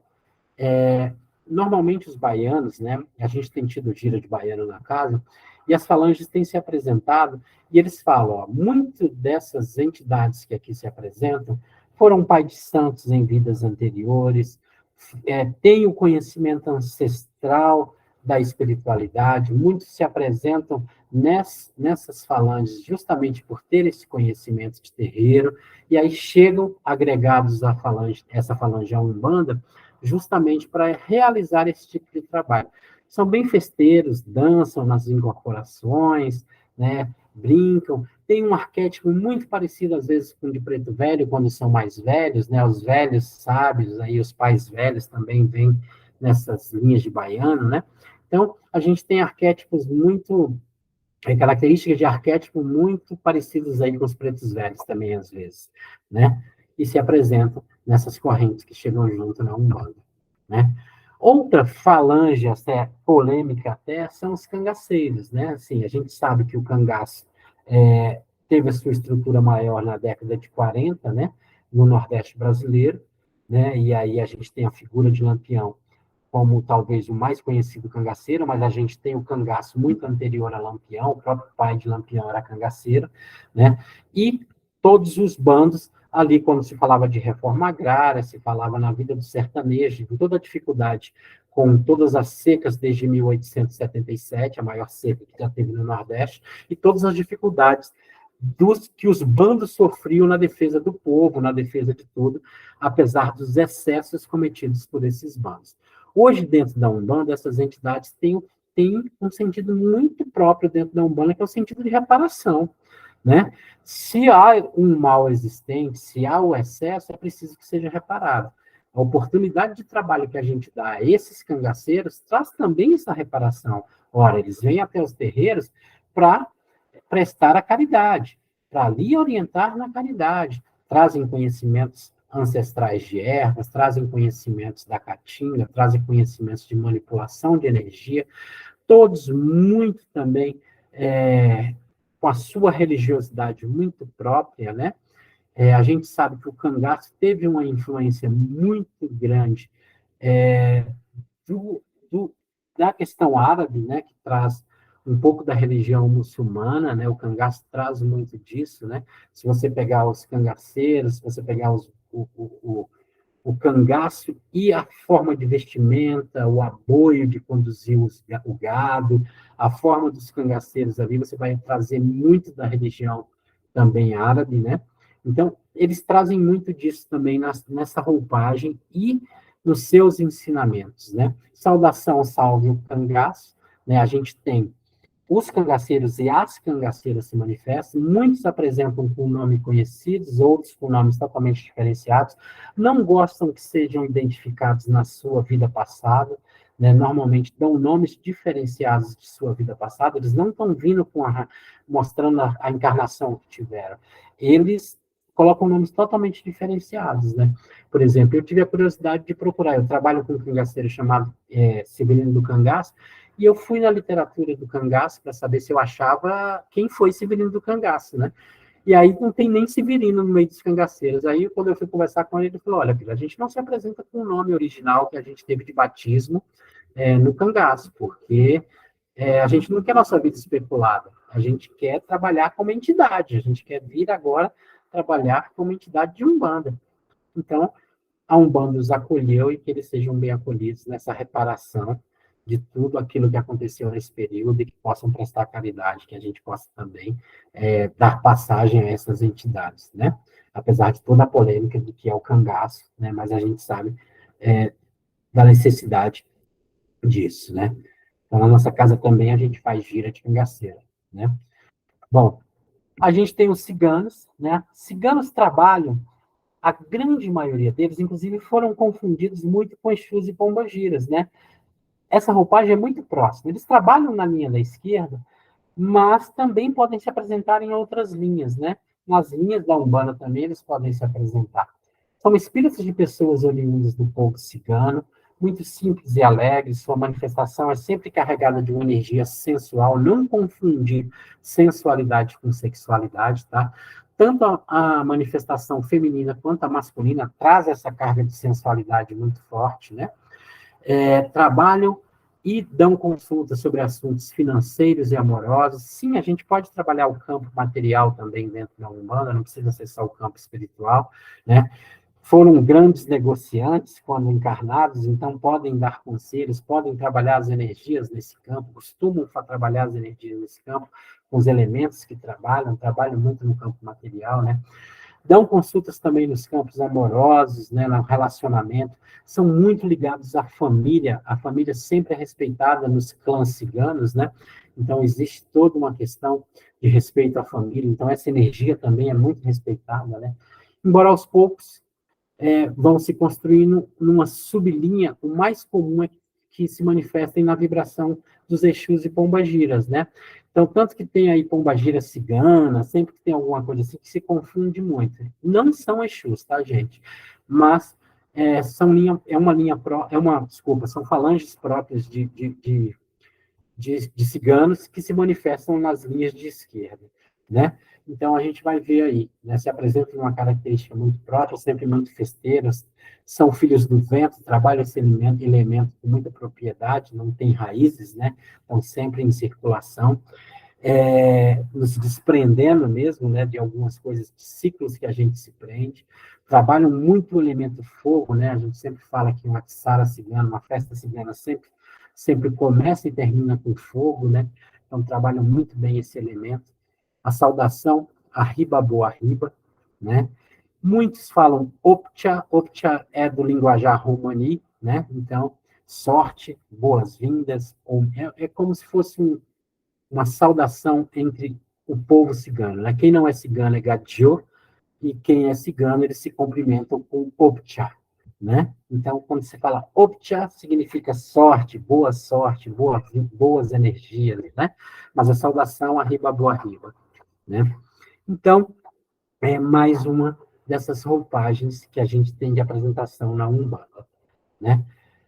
Além disso, olha outras entidades que podem se apresentar na Umbanda, muito comuns, que são as entidades ligadas à cura, né? Que a gente tem aí os orientais, os médicos, né? Freiras e padres, como eu falei para você, né? Dona Maria Mulama se apresentando na roupagem de freira aí de Santa Casa de Misericórdia, né? E tem esses médicos da medicina oriental mesmo, né? Que são os tibetanos, indianos, né? Esses trazem normalmente terapias diferenciadas, medicina chinesa, cromoterapia, cristais, passes, fluidificação de elementos, de água, cristais, né, de pedras. Então, essas entidades, assim, uma delas que eu sempre cito aqui, uma delas é Ramatiz. Ramatiz é uma entidade oriental, né? Então, traz essa energia apaziguadora e de paz para dentro da Umbanda. Então, trabalham com curas, trabalham, né? Muitas casas não têm sala de cura, mas trazem essas entidades trabalhando com cura. Né? Dentro dos congás, da área de trabalho, eles se apresentam para trabalhar com cura. E, claro, todas as entidades, médicos, sejam alemães, austríacos, eu trabalho com um médico austríaco chamado Dr. Andrei Schuss, que ele vem para dentro do terreiro justamente dizendo, olha, eu trabalho em centros kardecistas, eu trabalho em salas de cura, mas estou aqui na Umbanda e respeito a Umbanda como ela é e trabalho aqui, adoro trabalhar aqui na sala de cura. Né? Então, a gente vai ter entidades, médicos também que trabalham em centros kardecistas, que trabalham nos centros de Umbanda. Para a espiritualidade, o que importa é prestar a caridade, não importa onde, né? Então, assim, a gente vai ter a manifestação desses guias aí. Muito comuns, claro, os orientais aí, como a gente fala, né? Que são essas entidades que se apresentam, né? trazendo seu conhecimento aí milenar de algumas medicinas alternativas e milenares aí, tão importantes para as curas, né? Dentro das roupagens de esquerda, né, como a gente fala, na roupagem de Quimbanda, as duas principais, quando a gente fala do masculino, a gente fala de Exu, né? Eu não estou falando de Exu Orixá aqui, tá? A gente vai ter uma aula de Exu sobre isso. Estou falando aqui como chama, eu não gosto de chamar dessa forma, chama Exu Catiço, né? Catista serviçal, e eu não gosto de tratar Exu como serviçal, né? Então, esses Exus se apresentam nessa roupagem diferenciada por um motivo muito claro, né? Nessa transição da energia, que é essa energia mais densa, muito mais próxima da energia material, né? Quando a gente fala de chakra, muito mais próximo da energia Kundalini do que a energia que vem do cosmos, né? Mas não significa o trabalho do bem e do mal. Eu não estou botando juízo de valor aqui. Eu estou falando de campo energético, tá? Então, quando a gente fala campo de esquerda, a gente está falando de uma polaridade energética diferenciada do campo de direita, né? Vou explicar melhor isso quando a gente estiver falando de Exu, na aula de Exu Pombagira. Então, existem duas roupagens principais no campo da esquerda, que é Exu, nas entidades masculinas, e Pombagira, ou Bombogira, como é o nome correto, né? Lá no campo para as mulheres, no campo feminino, né? Então, são as duas entidades principais. Mas também tem outras entidades que ali se apresentam, né? A gente vai ter Pombagira Mirim, Exu Mirim, que também se apresentam ali. A gente vai ter caboclos quimbandeiros, que são caboclos diferenciados, não são os mesmos caboclos indígenas que se apresentam nas linhas de Umbanda. Normalmente são caboclos africanos, normalmente são caboclos xamãs, que têm uma visão diferenciada de trabalho, se apresentam com nomes diferenciados, né? Seu Pantera Negra, seu Gavião da Mata, outros caboclos mais que se apresentam dentro da Quimbanda, que são diferenciados do trabalho de caboclo dentro da Umbanda. E trazem também esses conhecimentos do Quimbanda mesmo, no sentido de curandeiro, né? Quimbanda significa curandeiro para os bantos, né? Na língua quimbundo, né? Então, ou seja, trazem esse trabalho. E agregado também a essas linhas, não são considerados Exus, os malandros, que vêm na falange dos malandros, né? Tem malandros e malandras, né? Você tem o malandro mais famoso, que vem do Catimbó, não vem da Umbanda, né? Que é Zé Pilintra, né? Era cultuado no Catimbó. Quando a própria figura de Zé dos Anjos se muda para o Rio, ele sai do Porto de Recife, se muda para o Porto do Rio, ali na região da Lapa, ele ganha muita força naquela região, e Zé Pilintra depois se apresenta muito forte dentro da Umbanda no Rio de Janeiro, né? Tanto que existe até feriado de Zé Pilintra no Rio de Janeiro, né? Então, assim, essa entidade de Zé Pilintra, ela é muito forte, mas tem outros malandros, a gente tem aí Maria Navalha, a gente tem outras tantas entidades que se apresentam como malandros e que têm um sentido não de malandragem, bandidagem, ao contrário, muito mais de malemolência do levar a vida, né? Então, a rigidez que era dada aos negros naquela situação ali do convívio que eu mostrei para vocês na aula passada, das vivências na Lapa, na pequena África, ali no Rio de Janeiro, mesmo ainda lá no Recife, no porto de Recife, né? Zona de prostituição, zona que é a zona portuária, como sempre, nesse convívio de rebeldia, de boemia. Então, assim, tudo isso eles trazem ali na malemolência de como levar a vida, né? Então, essas entidades também se apresentam dentro da Umbanda, né? Dentro desse lado da esquerda, dessa corrente de esquerda. Então, a esquerda vai ter um campo gigantesco também de entidades que trabalham com roupagens diferenciadas, tá bom? Quando a gente fala de Umbanda, eu posso dizer, eu não ando só, né? Quando eu digo isso, eu estava até verificando as entidades que que trabalham no centro comigo, né? Assim, eu não gosto de falar assim, minhas entidades também, eu acho isso horrível quando alguém fala, né? Às vezes a gente até fala meu preto velho, meu Exu, meu, como se fosse propriedade. Eu não gosto dessa coisa de propriedade. Então, eu digo as entidades que trabalham comigo, que utilizam o meu aparelho mediúnico, né? Então, eu estava observando, são 17 entidades, né? Então, assim, então realmente eu não estou só, né? Então, quer queira ou não, essas entidades estão sempre me acompanhando, seja preto velho, caboclo, né? Caboclo de Xangô, caboclo de Obaluaê, uma cabocla de Oxum, uma cabocla de Oxóssi, né? Que é a cabocla de Jurema. Trabalho com preto velho, né? Trabalho com malandro, trabalho com Exu, trabalho com pombagira, trabalho com médico, com caboclo quimbandeiro, com baiano. Então, assim, são tantas entidades que a gente não pode dizer que anda só, né? Então, quando a gente está acompanhado dessas entidades, a gente tem que compreender o porquê dessas energias e roupagens tão diversas e diferenciadas.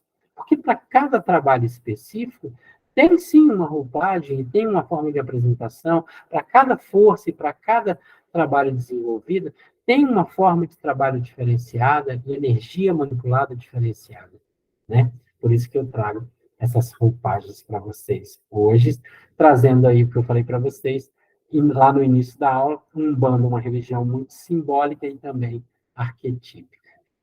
Vou tirar a apresentação, vou abrir os microfones, olha a hora chegando, vê como passa rápido, né? Vou interromper aqui o compartilhamento. Podem abrir os microfones, tá bom? De vocês. Já faltam 15 minutos para a gente encerrar nossa aula. Quero ouvir vocês, se eu fui claro, se eu deixei alguma coisa a desejar, né?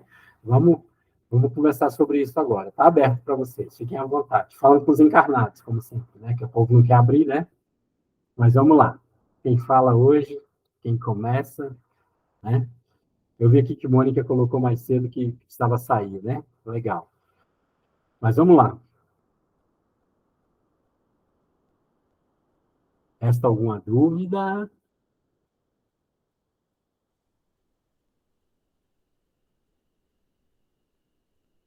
Eita, silêncio.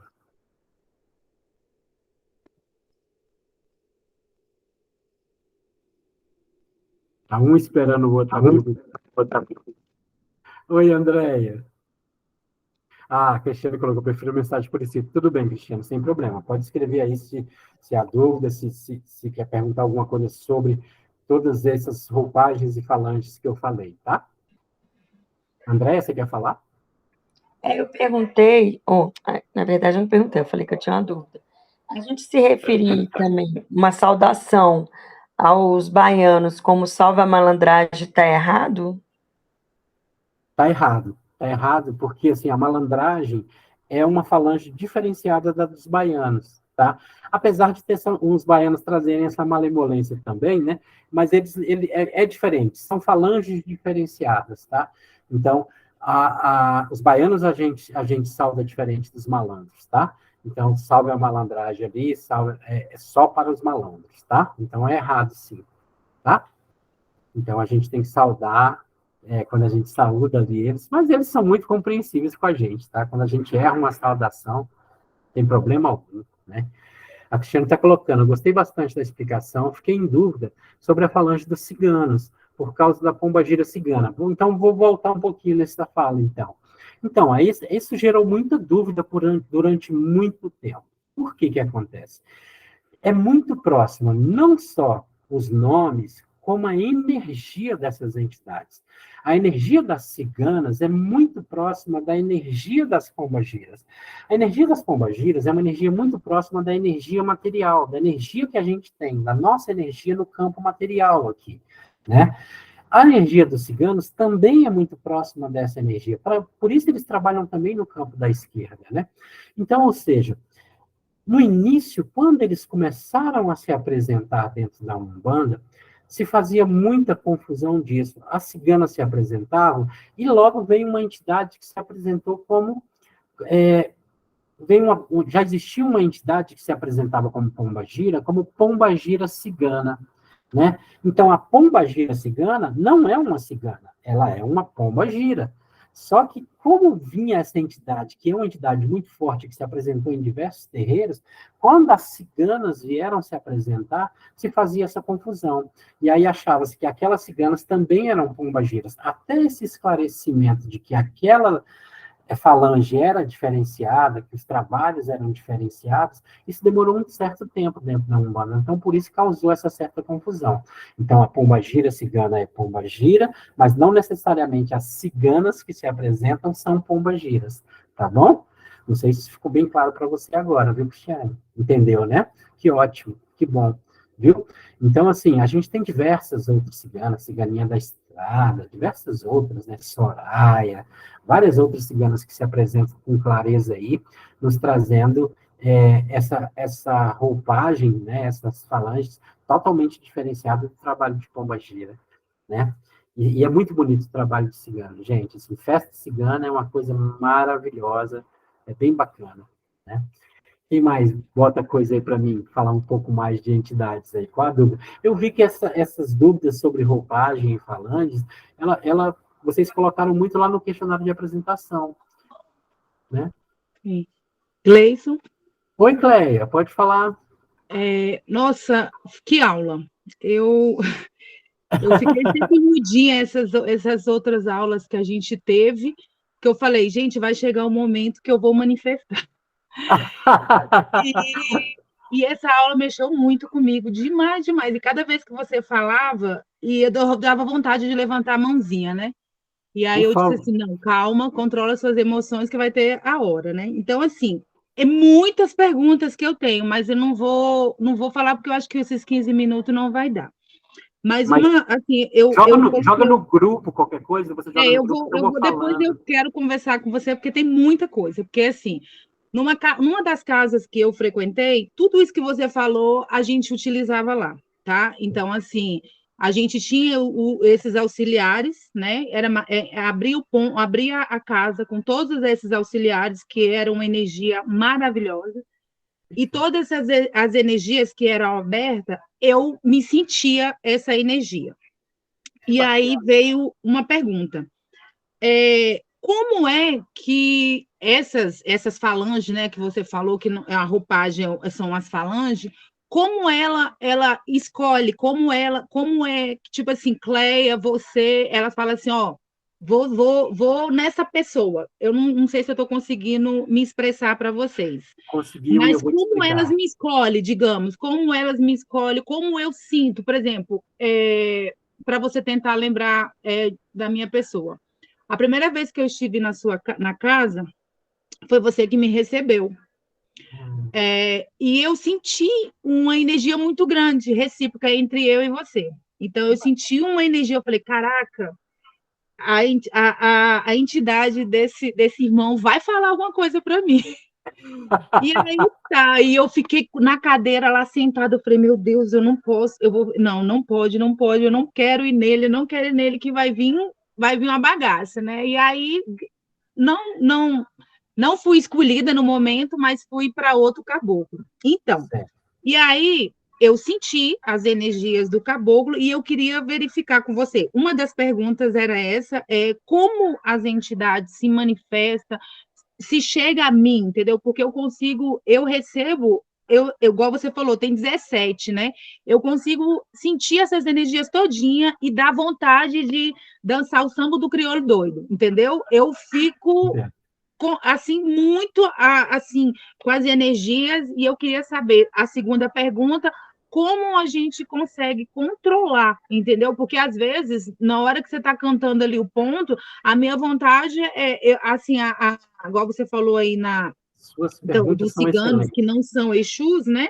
Mas eu sinto assim, pegar uma saia e sair rodando lá no gongá, e eu sinto as energias do caboclo ali, entendeu? Ali, como se eu tivesse ali com a flecha, como você falou ali Cleia, da cabocla Jupiara, entendeu?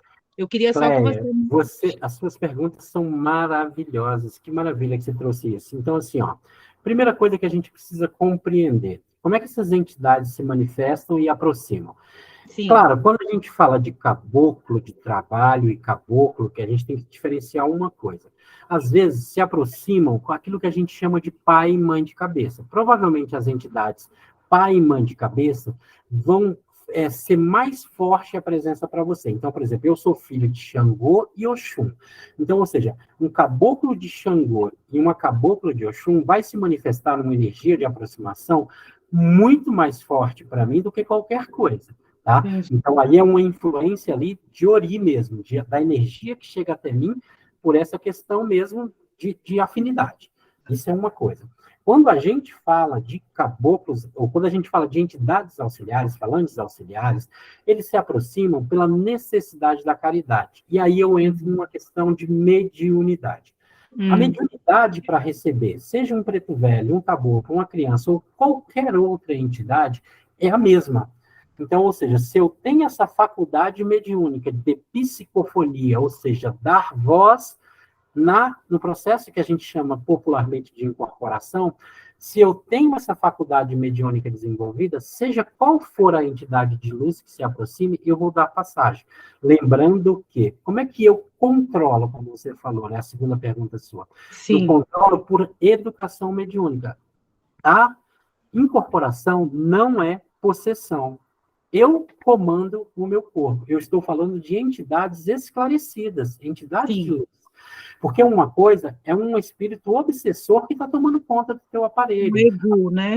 Que chega, ou seja, que chega e acopla, né? Sim. E às vezes você não consegue controlar ali, né? Porque você tem um acoplamento que é muito forte, né? Sim. Mas mesmo assim, com a educação mediúnica, você reage de uma forma diferenciada. Por exemplo, eu não dou passagem a quem xinga, grita, eu seguro e fico. Estou escutando todos os palavrões e fico ali na minha e seguro. Não boto para fora.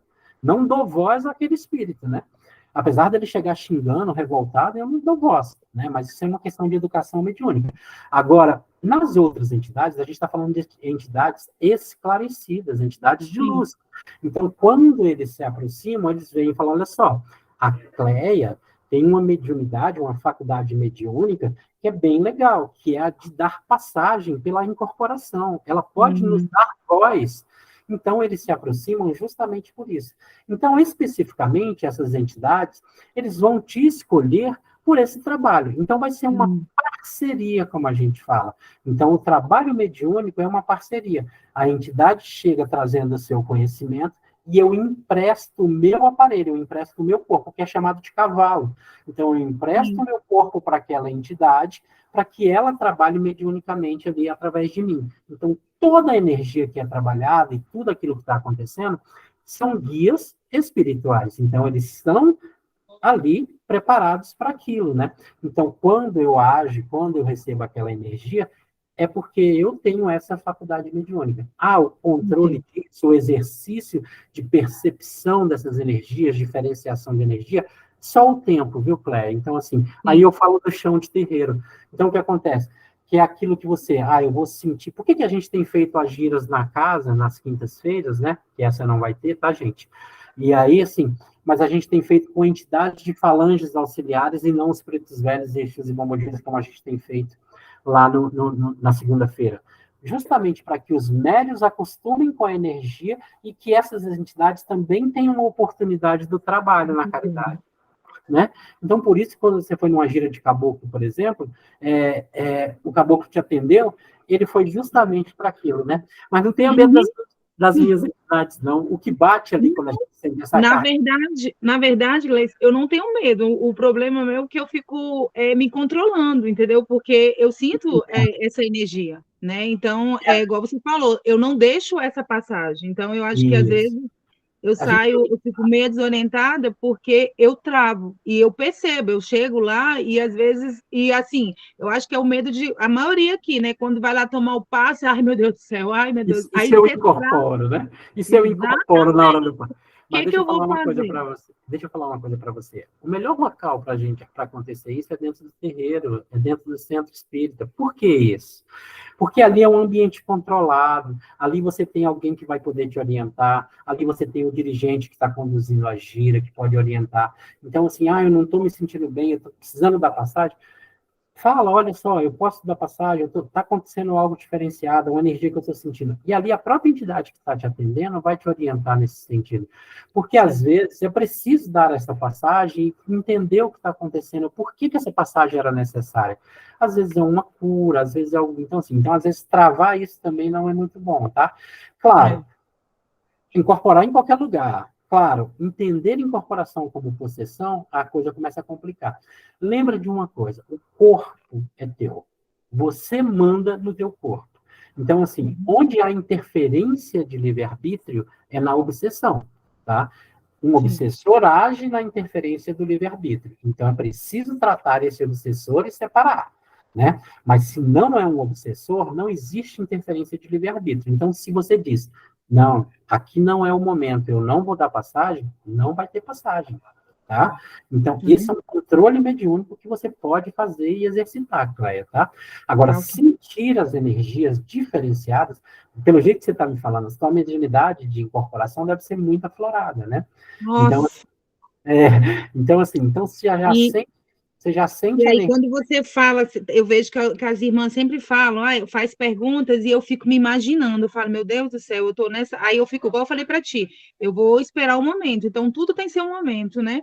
E aí eu fico sem entender. Então, assim, acontece muito isso, né? Vai ter momentos que eu vou manifestar de novo, porque me encaixo no. Hoje a aula eu me encaixei nela, entendeu? Então foi assim, não é dizer que as outras não, porque tudo é um conhecimento.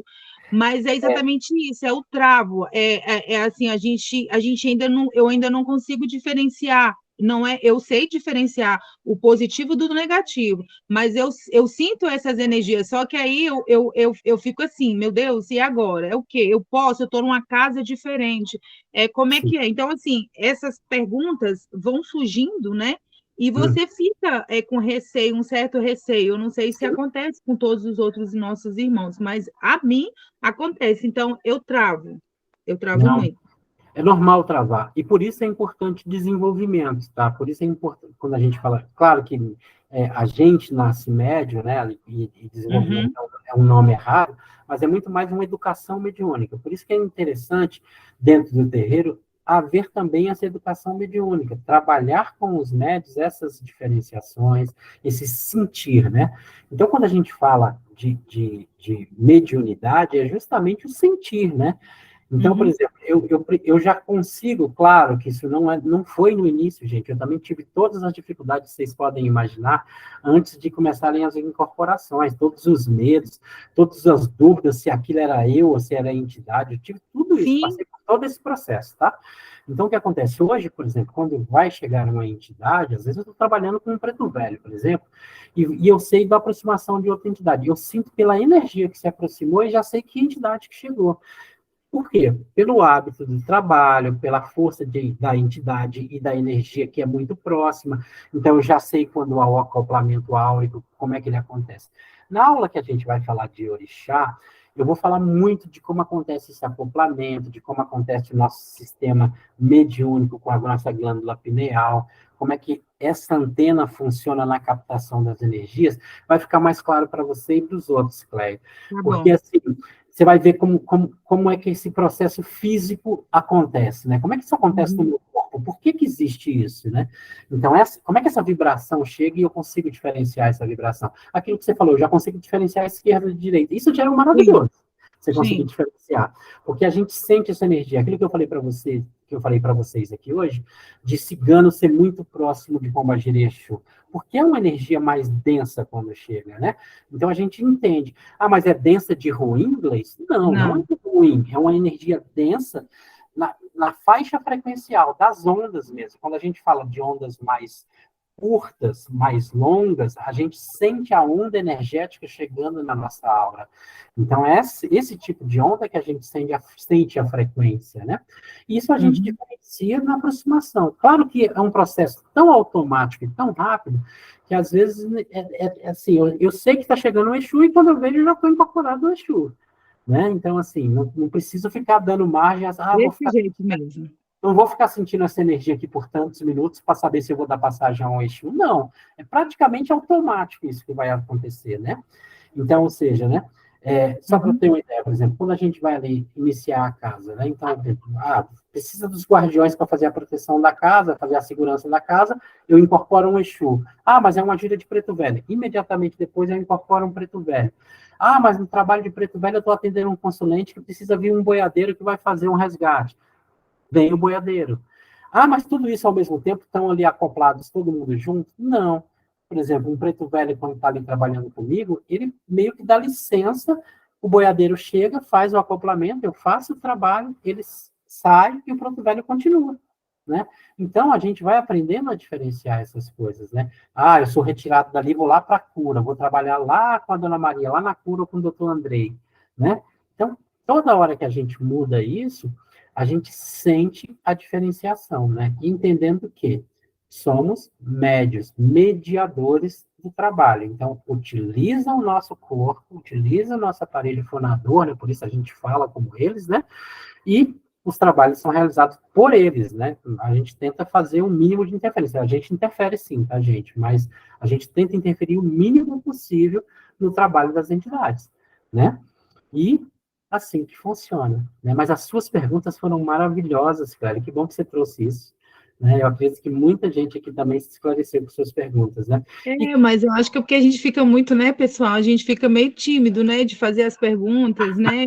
E Mas eu já falei, não existe, mas a gente fica assanhado, né, de fazer. Então, porque eu fui sentir a necessidade de falar mesmo, porque eu falei, gente, vai chegar a hora, eu vou anotando aqui, e eu senti essa dificuldade. E, assim, foi uma aula maravilhosa, eu tenho gratidão mesmo, foi muito acolhedora, sabe? Muito legal. ensinamento. Nossa, tá? Então, Foi assim, maravilhoso. eu falo para todo mundo, não existe pergunta ruim, não existe coisa que você não precisa saber. Se há dúvida, você precisa saber, tá? Então, quem tiver dúvida ainda, a Alessandra vai falar, quem tiver dúvida ainda, pode jogar lá no grupo também, tá? No grupo de WhatsApp, a gente vai conversando lá na semana também. Vai, Alessandra, diz aí pra gente. É isso, boa noite, eu agradeço a espiritualidade a você por essa oportunidade, né? A primeira vez que eu incorporei, eu tenho um samurai, eu tenho 2 japoneses de frente, um casal. Que bacana. Assim, é bem interessante porque você sente a energia dos 4 elementos de uma vez. Eu acho que proveniente da religião shiruísta, né, que é a primeira religião de lá, né? A minha japonesa é louca por adagas e esferas de cristal, sabe? Quando ela vê uma adaga, ela fica ali e ela começa a falar em japonês. Aí eu falo assim, olha, acessa a tecla SAP, porque eu não dá. Mas depois eu entendo, sabe? E ele não fala, ele faz alguns barulhos. Inclusive, eu passei por um problema de saúde, eu dei 2 paradas cardíacas, e na hora que eu voltei, ele que me puxou e ficou em cima de mim. E foi a única vez que ele falou comigo. Ele falou, você não vai morrer agora, você vai morrer bem velha. E eles estão comigo assim, eu sinto o tempo todo. Que bacana, olha que trabalho bonito esse de cura, né? Assim, que legal. Obrigado, Márcia. A aula maravilhosa porque vocês estão aqui, né? Obrigada, viu? A Alisson também aí, né? A Valéria falando das explicações. Mas eu agradeço. Eu vou ter que encerrar, né? O horário nosso já venceu, né? Então, assim, vou fazer nossa prece final, né? E tirar a nossa gravação. Mas eu queria agradecer, né? Já convidando vocês, dizendo que quinta-feira não vai ter gira, mas que na segunda-feira temos gira de preto velho aí, né, para quem quiser, na casa, convidando já vocês a participarem, tá bom? Agradeço a espiritualidade por essa bênção dessa aula de hoje, agradeço a espiritualidade por todos os ensinamentos a mim trazidos, e que eu possa transmiti-los toda vez que necessário, esses ensinamentos que nos ajudam a trabalhar com a espiritualidade. Pai amado, te pedimos uma semana restante da semana de muita luz e muitas bênçãos, e agradecemos mais uma vez a oração que o Senhor nos ensinou. Pai nosso que estais no céu, santificado seja o vosso nome, venha a nós o vosso reino, seja feita a vossa vontade, assim na terra como no céu. O pão nosso de cada dia nos dai hoje, perdoai as nossas ofensas, assim como nós perdoamos a quem nos tem ofendido. Não nos deixeis cair em tentação, livrai-nos do mal, que assim seja. Me despeço de todo mundo, desejando uma semana maravilhosa, viu, gente? Gratidão a todos. E vamos lá, vamos conversar via WhatsApp lá no grupo. A gente vai responder na medida do possível, esclarecendo todo mundo. Às vezes uma dúvida sua é a dúvida de todo mundo, aí eu vou lá e sou encorajado a colocar, né? Assim como a Cleia esperou esse momento dela hoje e fez isso, né? Que vocês fiquem com Deus, né? Vamos... Deixa eu colocar aqui, parar